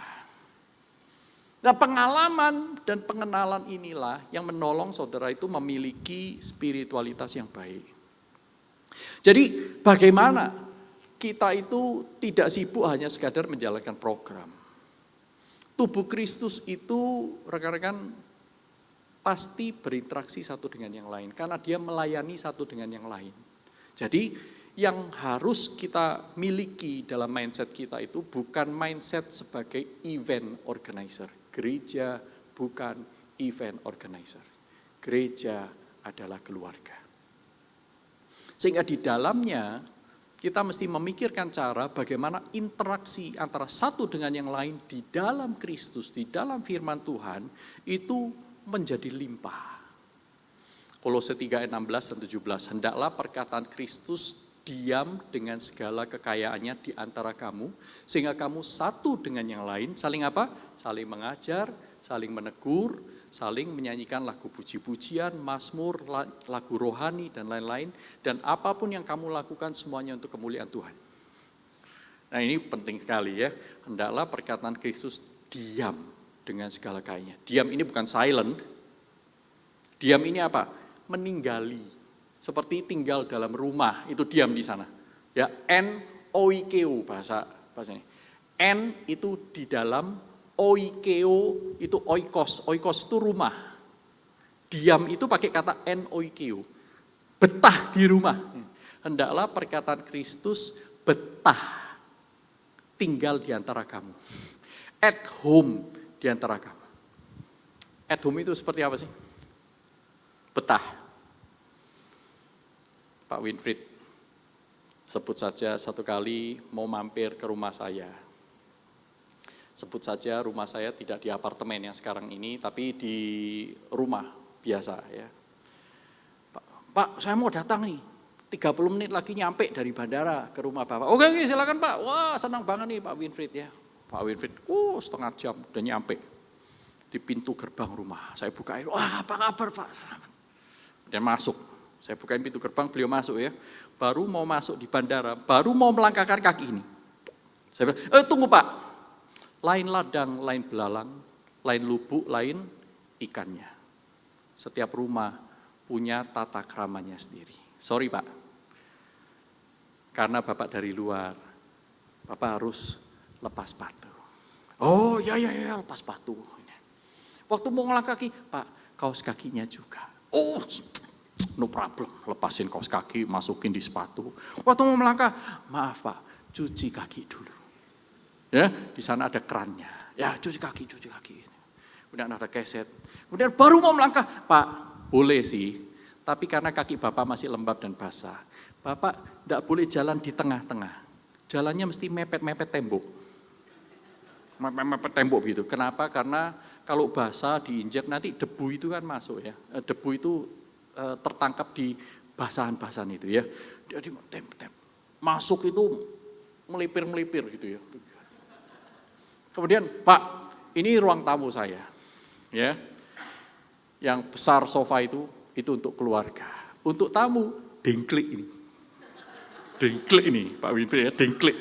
Silakan Pak, duduk. Ya, saya di ruang sofa ya, gimana kabarnya Pak? Wah, gini ya. Kemudian Pak Winfried, saya boleh pinjam toilet? Oh boleh. Tapi saya lihat kaki Bapak masih basah, ya kan? Kami ada 2 toilet, 1 toilet keluarga, 1 toilet tamu.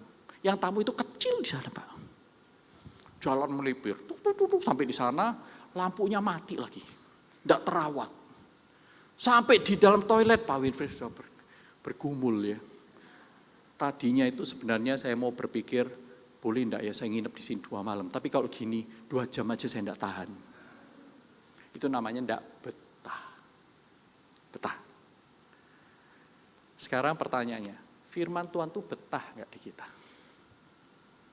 Oh jangan macam-macam, belajar boleh, dilakukan jangan. Firman Tuhan ini saya enggak mau dengar, terlalu keras. Jangan. Yang ini aja, gampang. Berikan persembahan dengan setia, gampang.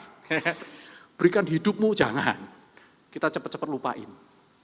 Ya, yang seperti ini orang bagaimana bisa bertumbuh? Firman Tuhan tidak diam dengan segala kekayaannya.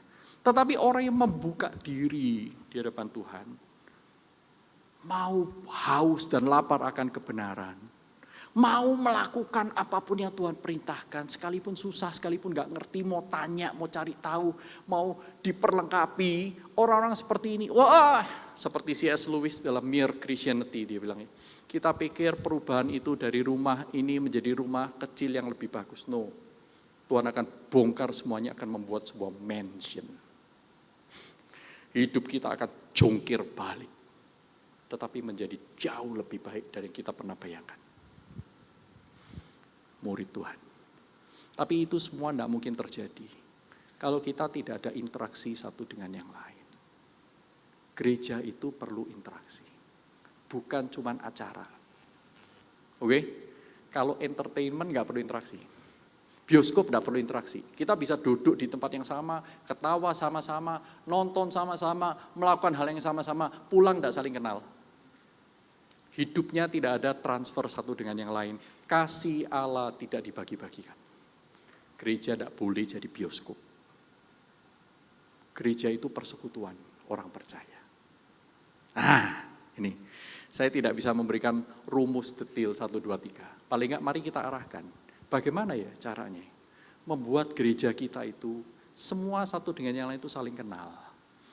Kalau kelompok besar kan kenalnya tidak banyak. Kelompok kecil kelompok besar kita kenal banyak tapi dangkal. Kelompok kecil kenal sedikit tapi dalam.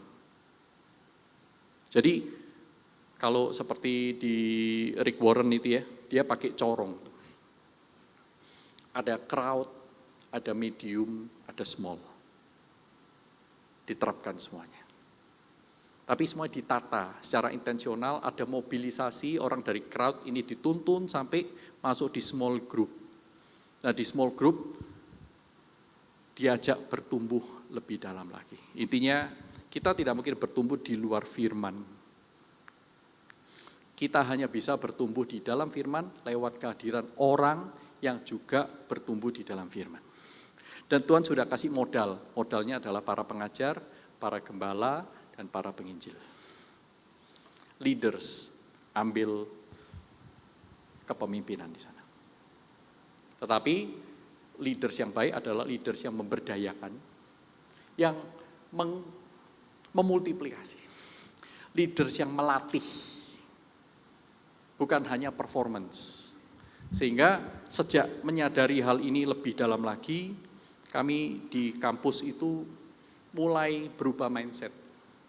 Bukan mencetak hamba Tuhan yang bisa perform di lapangan, tetapi menghasilkan hamba-hamba Tuhan yang bisa melatih jemaat untuk bertumbuh. Penting sekali. Karena kalau enggak nanti hanya menghasilkan banyak performance. Dikenal, terkenal, ya, tapi tidak berdampak signifikan bagi kemajuan kerohanian jemaatnya. Buat apa? Tahu banyak, hidupnya tidak inspiratif. Malah yang seperti itu berbahaya. Karena dia tidak melakukan misi Tuhan, pada saat yang sama dia pikir dia dipakai Tuhan. Hati-hati. Semoga cukup menjawab Pak Winfried. Baik, terima kasih. Lagi, Ibu. Silakan. Ibu Adriana ya. Pak, saya dapat dari penjelasan Pak Yuso hari ini, saya tuh dapat spiritualitas jauh lebih penting ya daripada religiusitas. Yang dalam lebih penting daripada yang kelihatan di luar. Nah, pernah ada jemaat sudah almarhum itu ngomong ke saya begini, karena ada beberapa waktu lamanya dia tidak ke gereja. Akhirnya pas saya ketemu, saya tanya, kenapa ibu nggak ke gereja lagi? Lalu dia jawab saya begini, Pak, saya di rumah setiap hari dan bahkan bisa berjam-jam doa dan baca firman. Tapi dia bilang dia untuk ke gereja, untuk kegiatan-kegiatan yang kita sebut religiusitas itu dia nggak mau. Jadi dia menganggap saya lebih baik spiritualitas, doa pribadi, baca firman, tapi dia nggak lakuin religiusitas itu. Nah itu gimana Pak? Iya. Makasih. Ya itu kasus khusus ya. Menurut saya kemungkinannya banyak macam. Jadi tidak bisa kita menghakimi itu hanya satu macam penjelasan. Ada banyak penjelasan. Siapa tahu salah satu kemungkinannya adalah bahwa dia memang tinggal di gereja yang toksik. Sehingga buat dia jauh dari gereja lebih baik daripada memaksakan diri masuk gereja, gerejanya toksik. Tidak dapat apa-apa. Ya, atau kedua, dia memilih seperti itu karena sebenarnya itu jawaban rohani dari yang seharusnya alasannya itu natural, yaitu bahwa mobilitasnya semakin rendah. Dia sulit untuk pergi-pergi, datang onsite gitu. Sekarang banyak loh. Ya, sejak pandemi itu mereka lebih memilih di rumah ya, daripada repot-repot datang gereja, naik tangga, ya kan, setengah mati itu. Jadi ada, siapa tahu itu karena masalah mobilitas ya. Atau yang lain, ada masalah di rumah tangganya. Jadi bisa ada 1001 macam alasan tuh.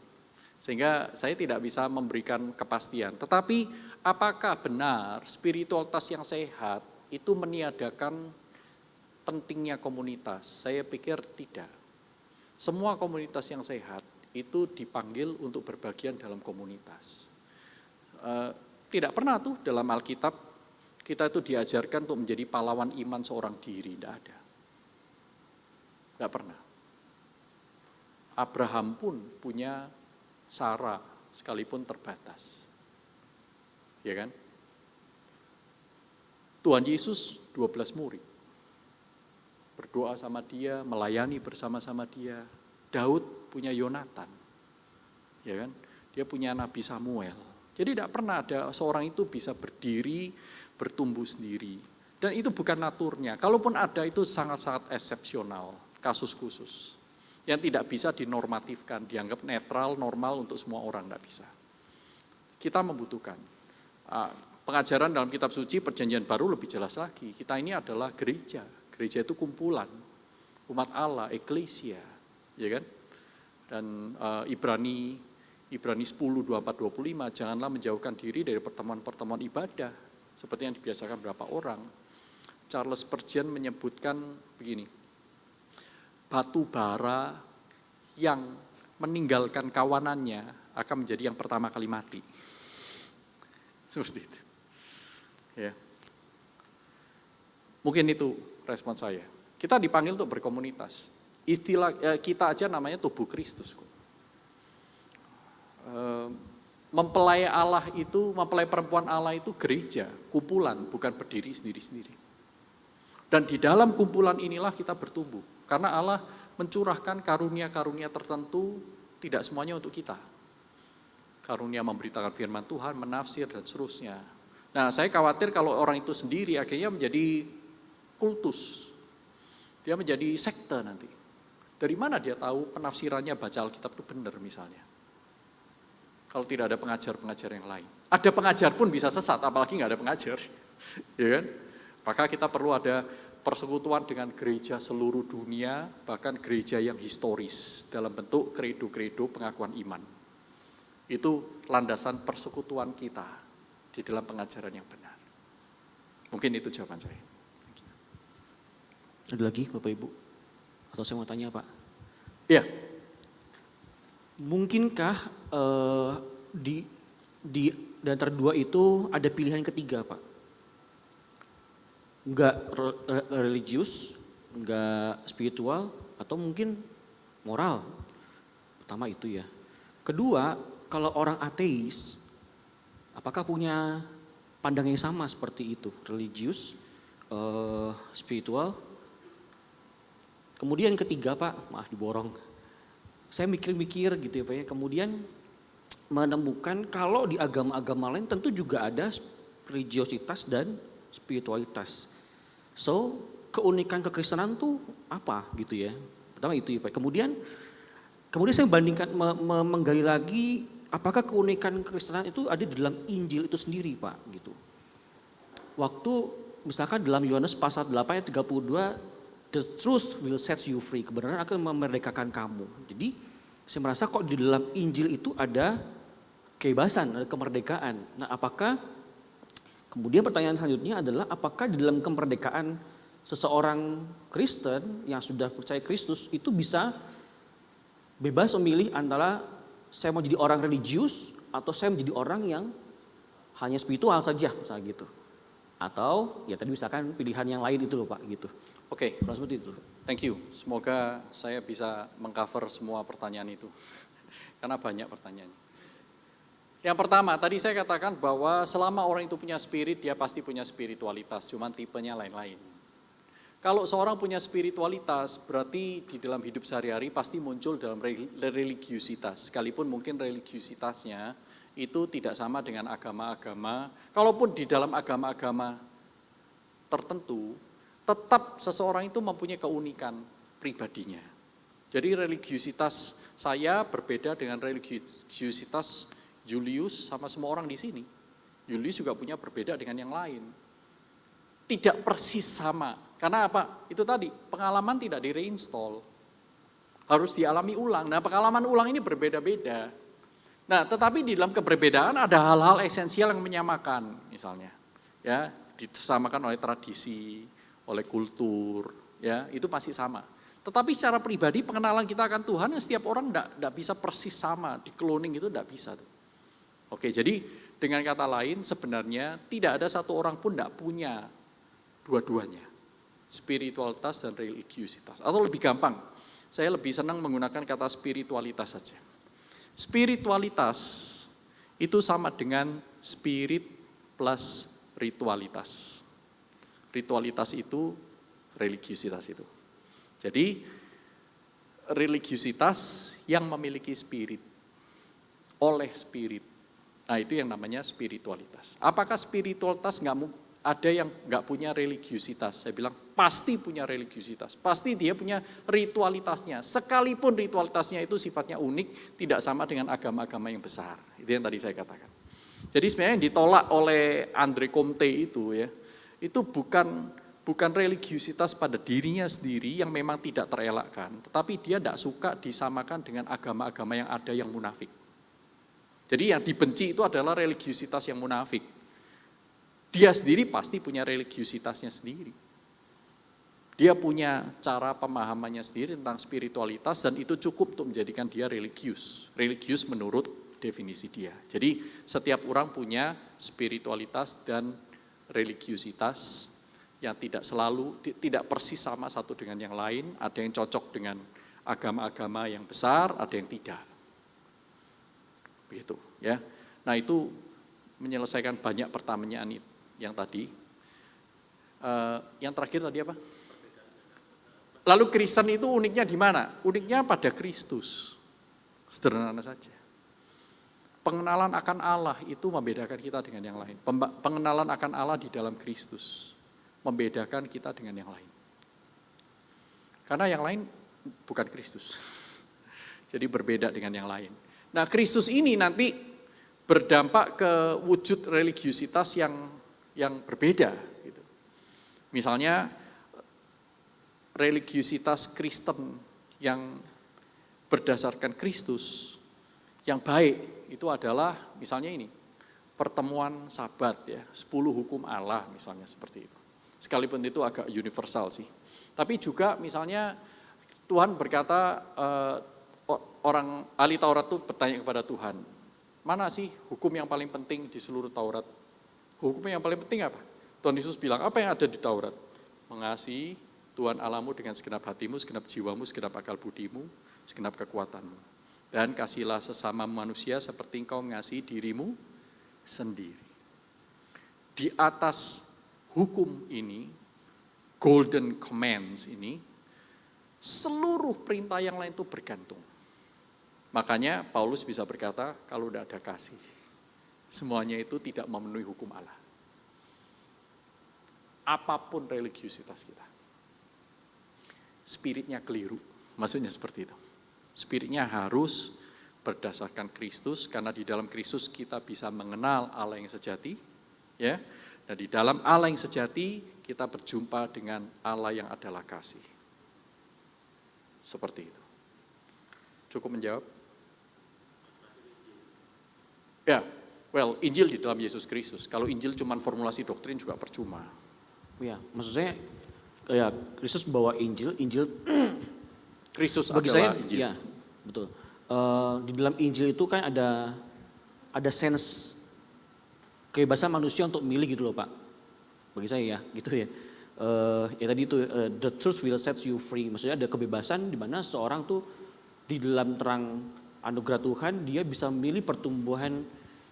Apakah ada sense itu ya, boleh nggak memilih antara saya mau jadi orang yang religius atau saya mau jadi orang yang hanya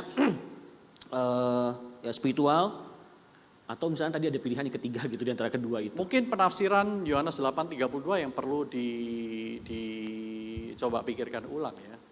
The truth will set you free itu bukan dalam pengertian kita itu menjadi punya free will, tadinya nggak punya. Kalau dari penjelasan kamu, free itu tampaknya freedom of the will. Nah, kalau freedom of the will, orang nggak percaya Tuhan pun punya freedom of the will. Orang berdosa punya freedom of the will, tapi sinful freedom of the will. Nah kalau kita, the truth will set you free, itu dalam pengertian bahwa kita sekarang itu dilepaskan dari genggaman atau borgolan kuasa si jahat dan keberdosaan.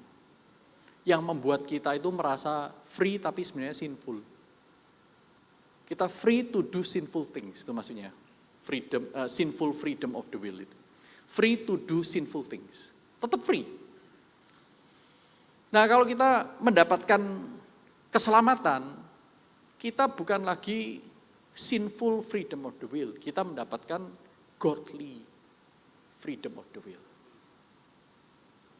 Bukan menjadi Tuhan sendiri yang boleh memilih. Bukan. Naturnya berbeda. Naturnya yaitu saudara dan saya sekarang bisa dengan bebas melayani Tuhan. Saya tanya, ketika saudara dan saya dicipta, manusia pertama dicipta, Adam dan Hawa. Mereka punya freedom seperti apa? Freedom itu untuk apa? Dari siapa? Dari siapa kita bisa jawab ya? Dari siapa? Tuhan tuh. Semua yang dari Tuhan itu untuk apa? Untuk siapa? Untuk Tuhan. Berarti freedom pertama yang tidak pernah berdosa itu didesain untuk apa? Untuk melayani Tuhan. Dan Tuhan berkata, segalanya itu baik. Semuanya itu baik. Jadi saya setuju dengan John Calvin paling enggak yang berkata bahwa kebebasan itu tidak pernah diberikan netral. Kebebasan sebagai ciptaan Tuhan, tidak ada satupun ciptaan Tuhan itu yang netral. Semua dicipta oleh Tuhan itu berpihak kepada Tuhan. Berpihak kepada Tuhan, dicipta untuk memuliakan Tuhan. Segala sesuatu adalah dari Dia, oleh Dia, kepada Dia, bagi Dialah kemuliaan sampai selama-lamanya. Jadi freedom of the will sejak awal diberikan untuk memuliakan Allah. Bukan untuk melayani diri. Tetapi manusia memberontak. Sehingga freedom of the will-nya itu bengkok. Masih freedom nggak? Masih. Bebas dia. Tapi bengkok. Selalu mengarah kepada hal-hal berdosa. Selalu menghasilkan kerusakan-kerusakan. Karena dia sudah bondage. Berada dalam bondage. Nah, jadi ini menarik ya. Saya bisa lanjutkan lama ini ya. Martin Luther itu menulis sebuah buku yang sangat terkenal, judulnya Freedom of the Will. Bondage of the Will ya, atau The Will in Bondage ya. Bondage of the Will ya kalau nggak salah ya. Nah sebenarnya itu terjemahan yang keliru. Karena di dalam bahasa Latin, Luther menulis bahasa Latin, ada dua kata, yang satu itu arbitrium, yang satunya voluntas. Voluntas ini will, arbitrium itu choice. Arbitrium itu choice, pilihan. Satunya itu will, voluntas. Nah, waktu Luther menulis, dia itu mengatakan the bondage of the will itu sebenarnya the bondage of the choice, bukan the bondage of the will. Judulnya Delibero Arbitrio. Jadi itu the bondage of choice. Jadi waktu manusia berdosa, manusia tidak pernah dipaksa berdosa. Waktu saudara berdosa, saya dipaksa sih, enak sih. Wah ya kan tidak bisa. Tidak ada. Waktu orang berdosa, orang berdosa dengan kebebasannya. Tetapi kebebasan yang sudah tidak lagi mempunyai pilihan yang netral seperti tadi. Bebas. Maka di Westminster Confession of Faith juga ditulis, dosa itu selalu kita lakukan dengan freely, willingly, necessarily. Kemauan kita. Jadi makanya setiap orang berdosa harus mempertanggungjawabkan karena mereka menggunakan kebebasannya untuk melawan Allah. Nah, mereka sudah bondage of choice. Ilustrasi lagi ya tentang free will, ini agak filosofis ya. Peter lah, kamu punya makanan apa yang paling enak, yang kamu paling suka? Ayo, open yourself a little bit. Nasi goreng ya? Oke. Yang paling kamu nggak suka apa? Jengkol. Jengkol ya? Oke ya. Nah sekarang, saya kasih kamu jengkol rasa nasi goreng. Tapi kamu lihat, ini jengkol. Kamu terima? Mau nggak? Jengkol goreng lah, jengkol goreng. Mau kamu? Pilih. Waktu kamu milih enggak, kamu bebas enggak? Saya setiap hari kirimin kamu jengkol, kamu makan enggak? Selama 100 hari. 100 hari, saya kirimin dia jengkol setiap hari.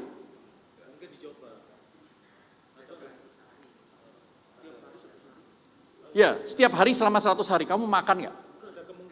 Enggak kan? Sekalipun kamu punya kebebasan. Ya, natur manusia berdosa itu kayak begitu. Karena kita itu pada dasarnya sudah melawan Allah, kebebasan kita yang kita pakai, 100 kali dikasih keputusan melayani atau melawan Allah, kita akan melawan Allah. Tetapi di dalam kebebasan. Itu free will.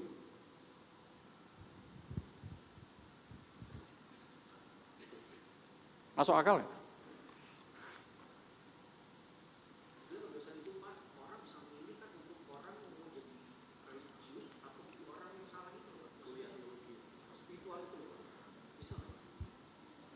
Itu tadi saya bilang, tidak ada orang yang tidak punya religiusitas. Mungkin yang kamu katakan adalah memilih religiusitas, berpindah ke religiusitas yang berbeda. Dari religiusitas sekuler, sekarang pilih agama jenis yang lain, atau aliran jenis yang lain. Tapi itu tetap punya religiusitas. Tidak ada orang yang tidak punya spiritualitas selama orang punya spirit, dan selama dia punya spirit, dia pasti punya ritualitas. Tetapi ritualitasnya ini yang masing-masing unik. Jadi sekarang kalau pilih itu sebenarnya aku mau pindah mana, bukan berarti aku tidak punya. Seperti itu. Masuk akal nggak sih? Orang ateis pun mereka punya religiusitas. Tetapi religiusitasnya berdasarkan apa? Mungkin dia landaskan kepada etika dan moral. Tapi itu religiusitas dia. Setiap kali aku kalau lihat orang miskin aku pasti kasih uang. Religiusitas.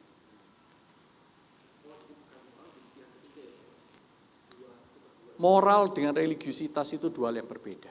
Bukan apple to apple. Jadi bukan untuk dipilih. Untuk dilengkapi. Sehingga kamu pilih mana? Spiritualitas atau moral? Itu dua hal yang berbeda. Ya, kalau orangnya spiritualitas, mencintai Tuhan, mencintai sesama. Dan dengan mencintai Tuhan, mencintai sesama, kita akan mencari yang terbaik. Maka kita pasti mempunyai moralitas ketika memperlakukan orang lain. Moralitas kita apa? Moralitas Kristiani. Karena diturunkan berdasarkan nilai-nilai objektif dari Kristen. Bahkan sekarang para apologis sudah mulai berani untuk mengklaim kalau kita tidak mengakui eksistensi Allah, sebenarnya kita tidak punya objective ground of morality.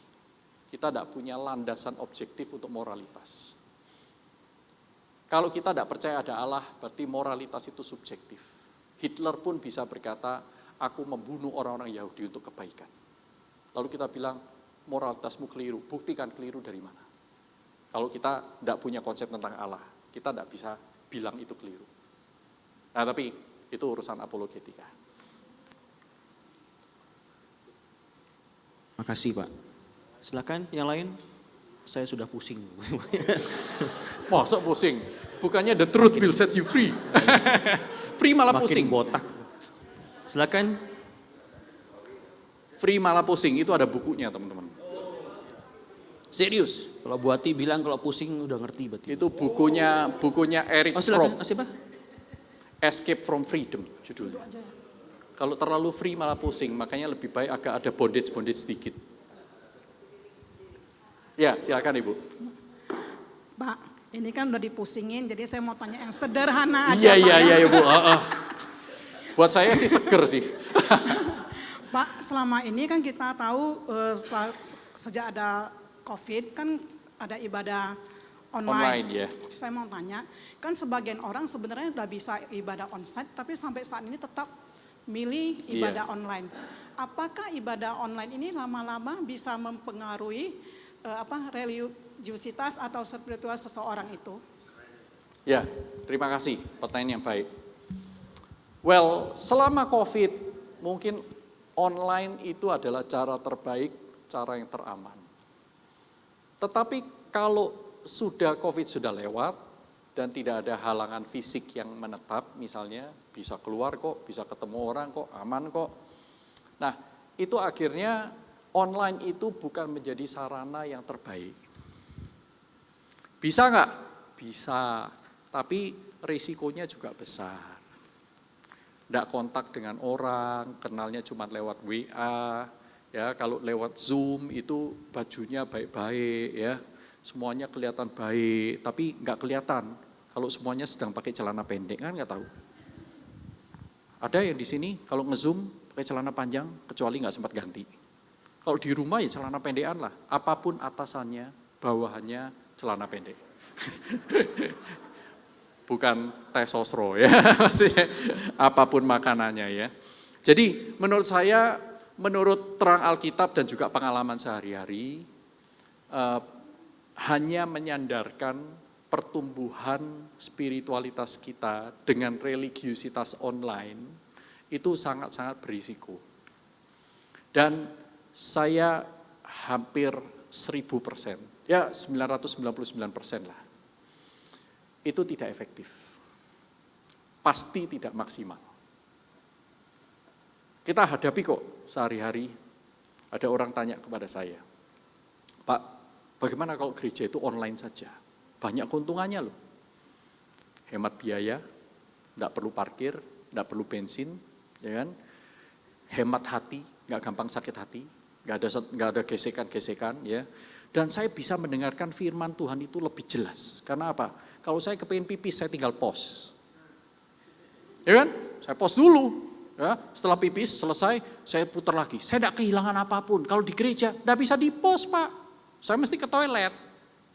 Nah, waktu masuk lagi, ganti topiknya, poin yang kedua. Nah, bagaimana? Kan persembahan saya juga bisa kasih.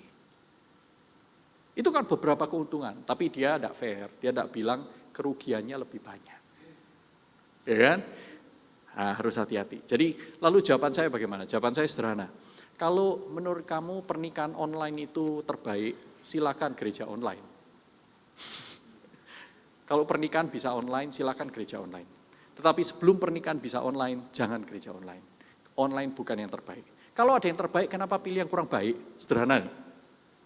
Ya, cenglinya kan begitu. Ya kan?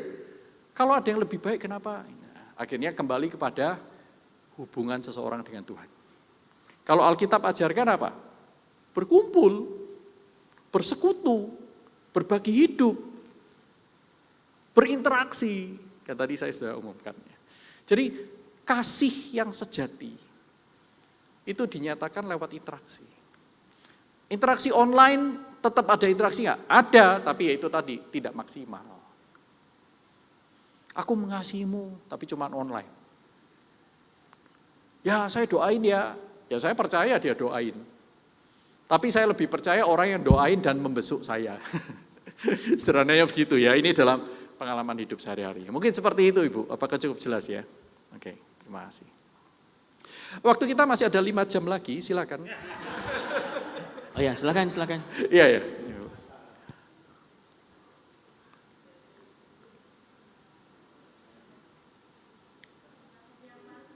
Ya, sebentar ini. Mau direkam soalnya. Selamat siang, Ya, Pak. siang. Tolong tanya, kan sekarang ini zamannya percepatan ya. Semua di dunia ini masing-masing rasanya karena teknologi sudah sangat canggih, jadi percepatan di mana-mana gitu. Kalau gereja sendiri itu, kalau kita mau melakukan percepatan untuk menghasilkan orang-orang yang mempunyai spiritual yang aktif, yang melakukan kehendak Tuhan itu bagaimana, Pak? Oke. Apakah ada Yang cepat. tekniknya? Iya. Sesuatu bisa cepat karena pada dirinya sendiri menambah kecepatan. Tetapi sesuatu juga bisa cepat dengan cara kita mengurangi hal-hal yang memperlambat. Dua sisi tuh ya. Edmund Chan itu dalam salah satu seminar dia bilang banyak orang Kristen itu selalu berpikir mulai dengan to-do list. Apa yang harus dilakukan supaya ini tercapai, itu tercapai gitu. Apa yang harus dilakukan, tetapi lupa bahwa ada yang namanya not to-do list. List itu harus dikerjakan. Mengurangi perlambatan-perlambatan maksud saya. Jadi, saya sudah diet, saya sudah ini, saya sudah kurangi makan karbo, banyak makan protein, sayur-sayur, serat-serat, ini sudah bagus ya. Makan 3 kali sehari itu makanan saya sudah sehat, tapi kok saya masih kayak begini? Kita tanya, nah sebelum tidur makan nggak? Iya makan, itu ya biasa sehari-hari. Makanya makan apa?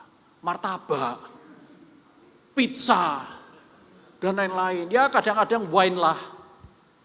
Nah, ini kalau tidak dikurangi, semua hal-hal yang baik percuma. Betul ya? Jadi selain melakukan hal-hal yang baik, kita juga harus stop, cut hal-hal yang memperlambat kita. Dengan demikian kita akan menjadi lebih cepat. Di gereja contohnya, not to do list, wah ini sensitif. Sensitif ya. Saya tadi sudah katakan orientasi kita itu bukan event. Orientasi kita itu adalah persekutuan, communion, ya, fellowship. Nah, jadi jangan perbanyak event. Itu yang not to do list-nya, jangan tambahin acara-acara. Tetapi yang to do list-nya adalah perdalamlah fellowship yang ada. Seperti itu. Nah, kemudian contoh yang lain lagi adalah misalnya, untuk melakukan perubahan lebih cepat, kita harus menempatkan orang-orang yang perlu perubahan lebih banyak di dalam forum-forum pengambilan keputusan. Jadi apa yang harus dikurangi? Jangan biarkan, maaf ya, ini agak politik banget ya. Kalau orang itu belum bertumbuh, belum sevisi, belum mempunyai kerohanian yang baik, sudah dibuktikan kerohaniannya kurang baik ya.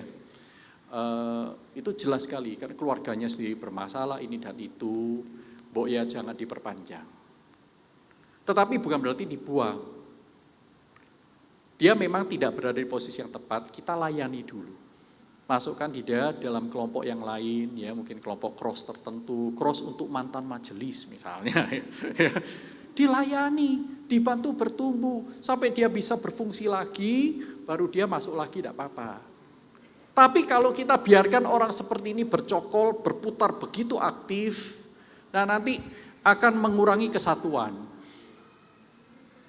Misalnya seperti itu. Nah, itu kan not to-do-nya. To-do-nya bagaimana? Secara intensional kita mengkader pemimpin-pemimpin baru. Kita yang lebih muda, yang siap belajar, mau bertumbuh. Nah, ini diperbanyak. Contohnya itu. 2 aja. Semakin lama semakin sensitif. Kira-kira seperti itu. Oke, ya. Tetapi kita harus tahu ada masanya kecepatan itu mencapai kecepatan maksimum, kita tidak bisa menambah kecepatan lagi tanpa mengorbankan kualitas. Jadi jangan korbankan kualitas hanya karena kecepatan. Ada satu buku saya lupa ya, mungkin Chua Sen Song atau siapa, teolog Asia juga, yang mengatakan bahwa Tuhan itu berjalan 3 mil per jam. 1 mil per jam, saya lupa itu judul bukunya. Tapi intinya Tuhan tuh berjalan lambat banget. Saya kepengen cepat, kenapa Tuhan jalannya lambat? Mungkin perasaan yang sama dialami oleh Musa. Harus 40 tahun jadi gembala. Yusuf, itu dia belasan tahun di Mesir menjadi budak. Gitu. Kenapa Tuhan, kalau Tuhan kan maha kuasa, maha mampu ya. Kenapa nggak bikin 2 tahun saja, 1 tahun atau bahkan 1 malam. Orang itu menjadi luar biasa, amazing ya mestinya. Gitu. Kenapa enggak gitu? Tuhan punya hikmat. Ada satu yang enggak bisa, yang tidak bisa dikarpit. Bertumbuhnya cinta. Kasih itu butuh proses. Dan kasih itu bertumbuh butuh konteks. Butuh pengalaman yang real, tidak bisa cuma dibayang-bayangkan, spekulasi, nonton film kita penuh cinta, nggak bisa. Kalau kita nonton film nangis-nangis, paling itu cuma sentimental ya, perasaan kita yang sementara, tapi roh kita tidak bertambah cintanya. Cinta harus dialami. Kalau tidak dialami, cinta tidak bertumbuh. Nah itu tidak bisa dipercepat. Kalau mau dipercepat itu tadi yang saya katakan. Kumpul di dalam kumpulan orang-orang yang sangat mencintai Tuhan, maka Anda akan sangat dicintai. Kalau Anda kumpul dengan orang-orang yang tidak mencintai Tuhan, Anda akan sulit mengalami cinta Tuhan. Karena apa? Mereka bukan orang yang cinta Tuhan. Orang yang tidak cinta Tuhan sulit mencintai sesama. Seperti itu. Thank you. Ada lagi? Silakan, ada lagi Bapak Ibu? Oke, Pak Julius. Mic-nya di sana, Bu Briska. Ya, menarik sekali ya. Saya juga menggumuli ini Pak. Saya tuh ketemu dengan beberapa anak muda bukan dari gereja kita sih, tetapi dia memutuskan untuk tidak bergereja karena dia merasa ya tadi religiositas yang ada itu tidak membuat dia bertumbuh dan ada suatu statement yang bilang bahwa saya masih percaya Yesus tapi tidak percaya kepada gerejanya. Nah itu gimana menyingkapi orang-orang yang sudah seperti ini dan bagaimana menjangkau mereka kembali ya? Itu aja sih. Well, itu ada bukunya ya, You Lost Me itu ya. David Kinnaman. Tapi secara prinsip aja saya bagikan secara singkat. Orang-orang yang seperti itu punya pengalaman negatif berkomunitas. Pengalaman negatifnya 2 macam. Pertama karena dia secara aktif terluka, itu bisa. Kedua, yang secara negatif itu adalah dia memiliki ekspektasi yang dia tidak dapatkan. Ekspektasinya tidak terpenuhi. Nah, bisa jadi gereja yang satu itu memang gereja yang tidak cocok dengan ekspektasi dia. Bukan berarti tidak selalu gereja jelek ya. Tidak selalu kesalahan di gereja ya. Mungkin dia lebih cocok dengan gereja yang lain yang memenuhi ekspektasinya. Itu kalau dia betul-betul menganggap ekspektasinya itu sangat penting. Sampai kalau ekspektasi itu tidak terpenuhi, dia akan keluar dari gereja manapun. Nah berarti dia sebenarnya sedang mengikuti diri, belum mengikut Kristus. Sederhana saja. Saudara, kalau berada di posisi saya nih ya, bayangkan saudara menjadi hamba Tuhan, khotbah itu 1 bulan 1 kali di gereja dalam kota di Jakarta, Jabodetabek, 1 kali lagi di luar kota. Gereja itu macam-macam, teman-teman. Kalam Kudus, Kalam Allah, ya, GKA, GKT, GBI, dan lain-lain. Yang kalau saya ngikutin ekspektasi saya, mungkin hanya kurang dari 10%, itu yang ibadahnya itu menolong saya untuk bisa menyembah Tuhan. Mungkin hanya 10%. Sisanya, enggak. Saya bilang, waduh, enggak cocok saya enggak suka ini, enggak suka itu. Tapi saya harus kembali kepada the heart of worship. Ada lagunya ya. We go back to the heart of worship. Saya datang ke sini bukan menikmati para performance ini. Para performance. Saya datang ini untuk mencari Tuhan. untuk melayani Tuhan. Ini jemaat Tuhan yang berbeda dengan saya. Ekspektasi mereka, kebiasaan mereka, kebudayaan mereka berbeda. Nah, karena saya mengasihi mereka, maka saya merangkul perbedaan. Nah, kalau orang ini keluar hanya gara-gara itu, berarti dia ya belum sampai pada level itu. Belum sampai pada kesadaran bahwa ibadah itu mencari Tuhan, mencari firman, mencari komunitas yang baik, menolong dia bertumbuh. Bukan masalah performance. Tapi sekali lagi, kita perlu tahu dia keluar karena apa. Jangan-jangan karena ada terluka oleh 1-2 individu ya di dalam konflik-konflik tertentu. Kita harus hati-hati. Kalau itu semata-mata preference ibadah, preference khotbah, religiusitas, kebaktian doa ini dan itu, menurut saya itu kok sekunder. Menurut saya itu sekunder. Karena semakin saudara dan saya dewasa, semakin kita itu mestinya berfokusnya lebih kepada Tuhan, bukan kepada orang lain. Semakin kita dewasa, betul ya? Ya, semakin kita dewasa. Tapi kalau kita itu fokusnya justru hal-hal yang sekunder, dan itu membuat kita mengambil keputusan-keputusan radikal, nah berarti kita itu belum terlalu dewasa. Nah, bagaimana menolong orang-orang seperti ini? Tolong mereka dewasa. Ya tentu caranya bukan dengan mengkuliahi dia, marahin dia, atau ekstrim berikutnya adalah merayu-rayu, datang sini nanti saya kasih voucher ya.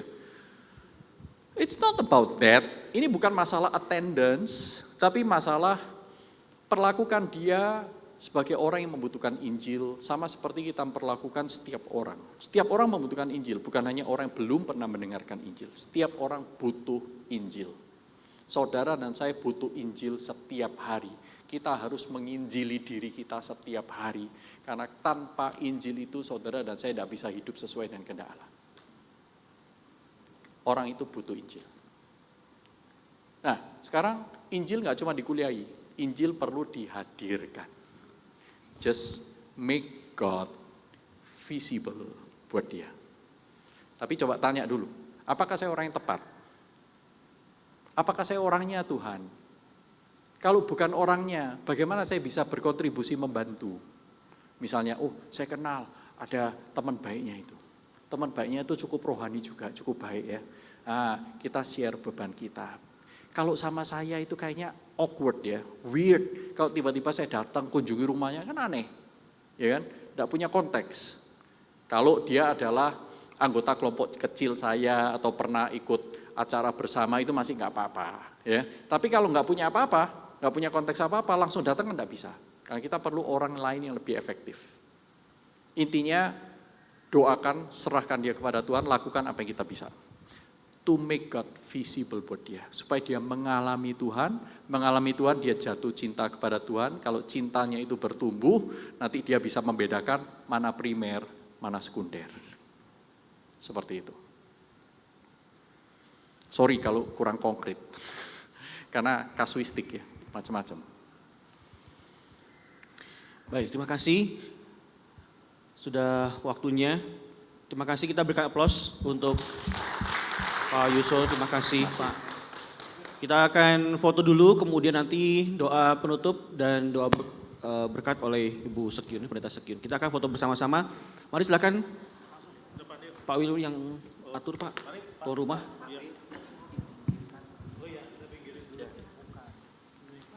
Mari Bapak Ibu. Ya, tunggu, saya matiin dulu. Sehat, udah mau selesai ya.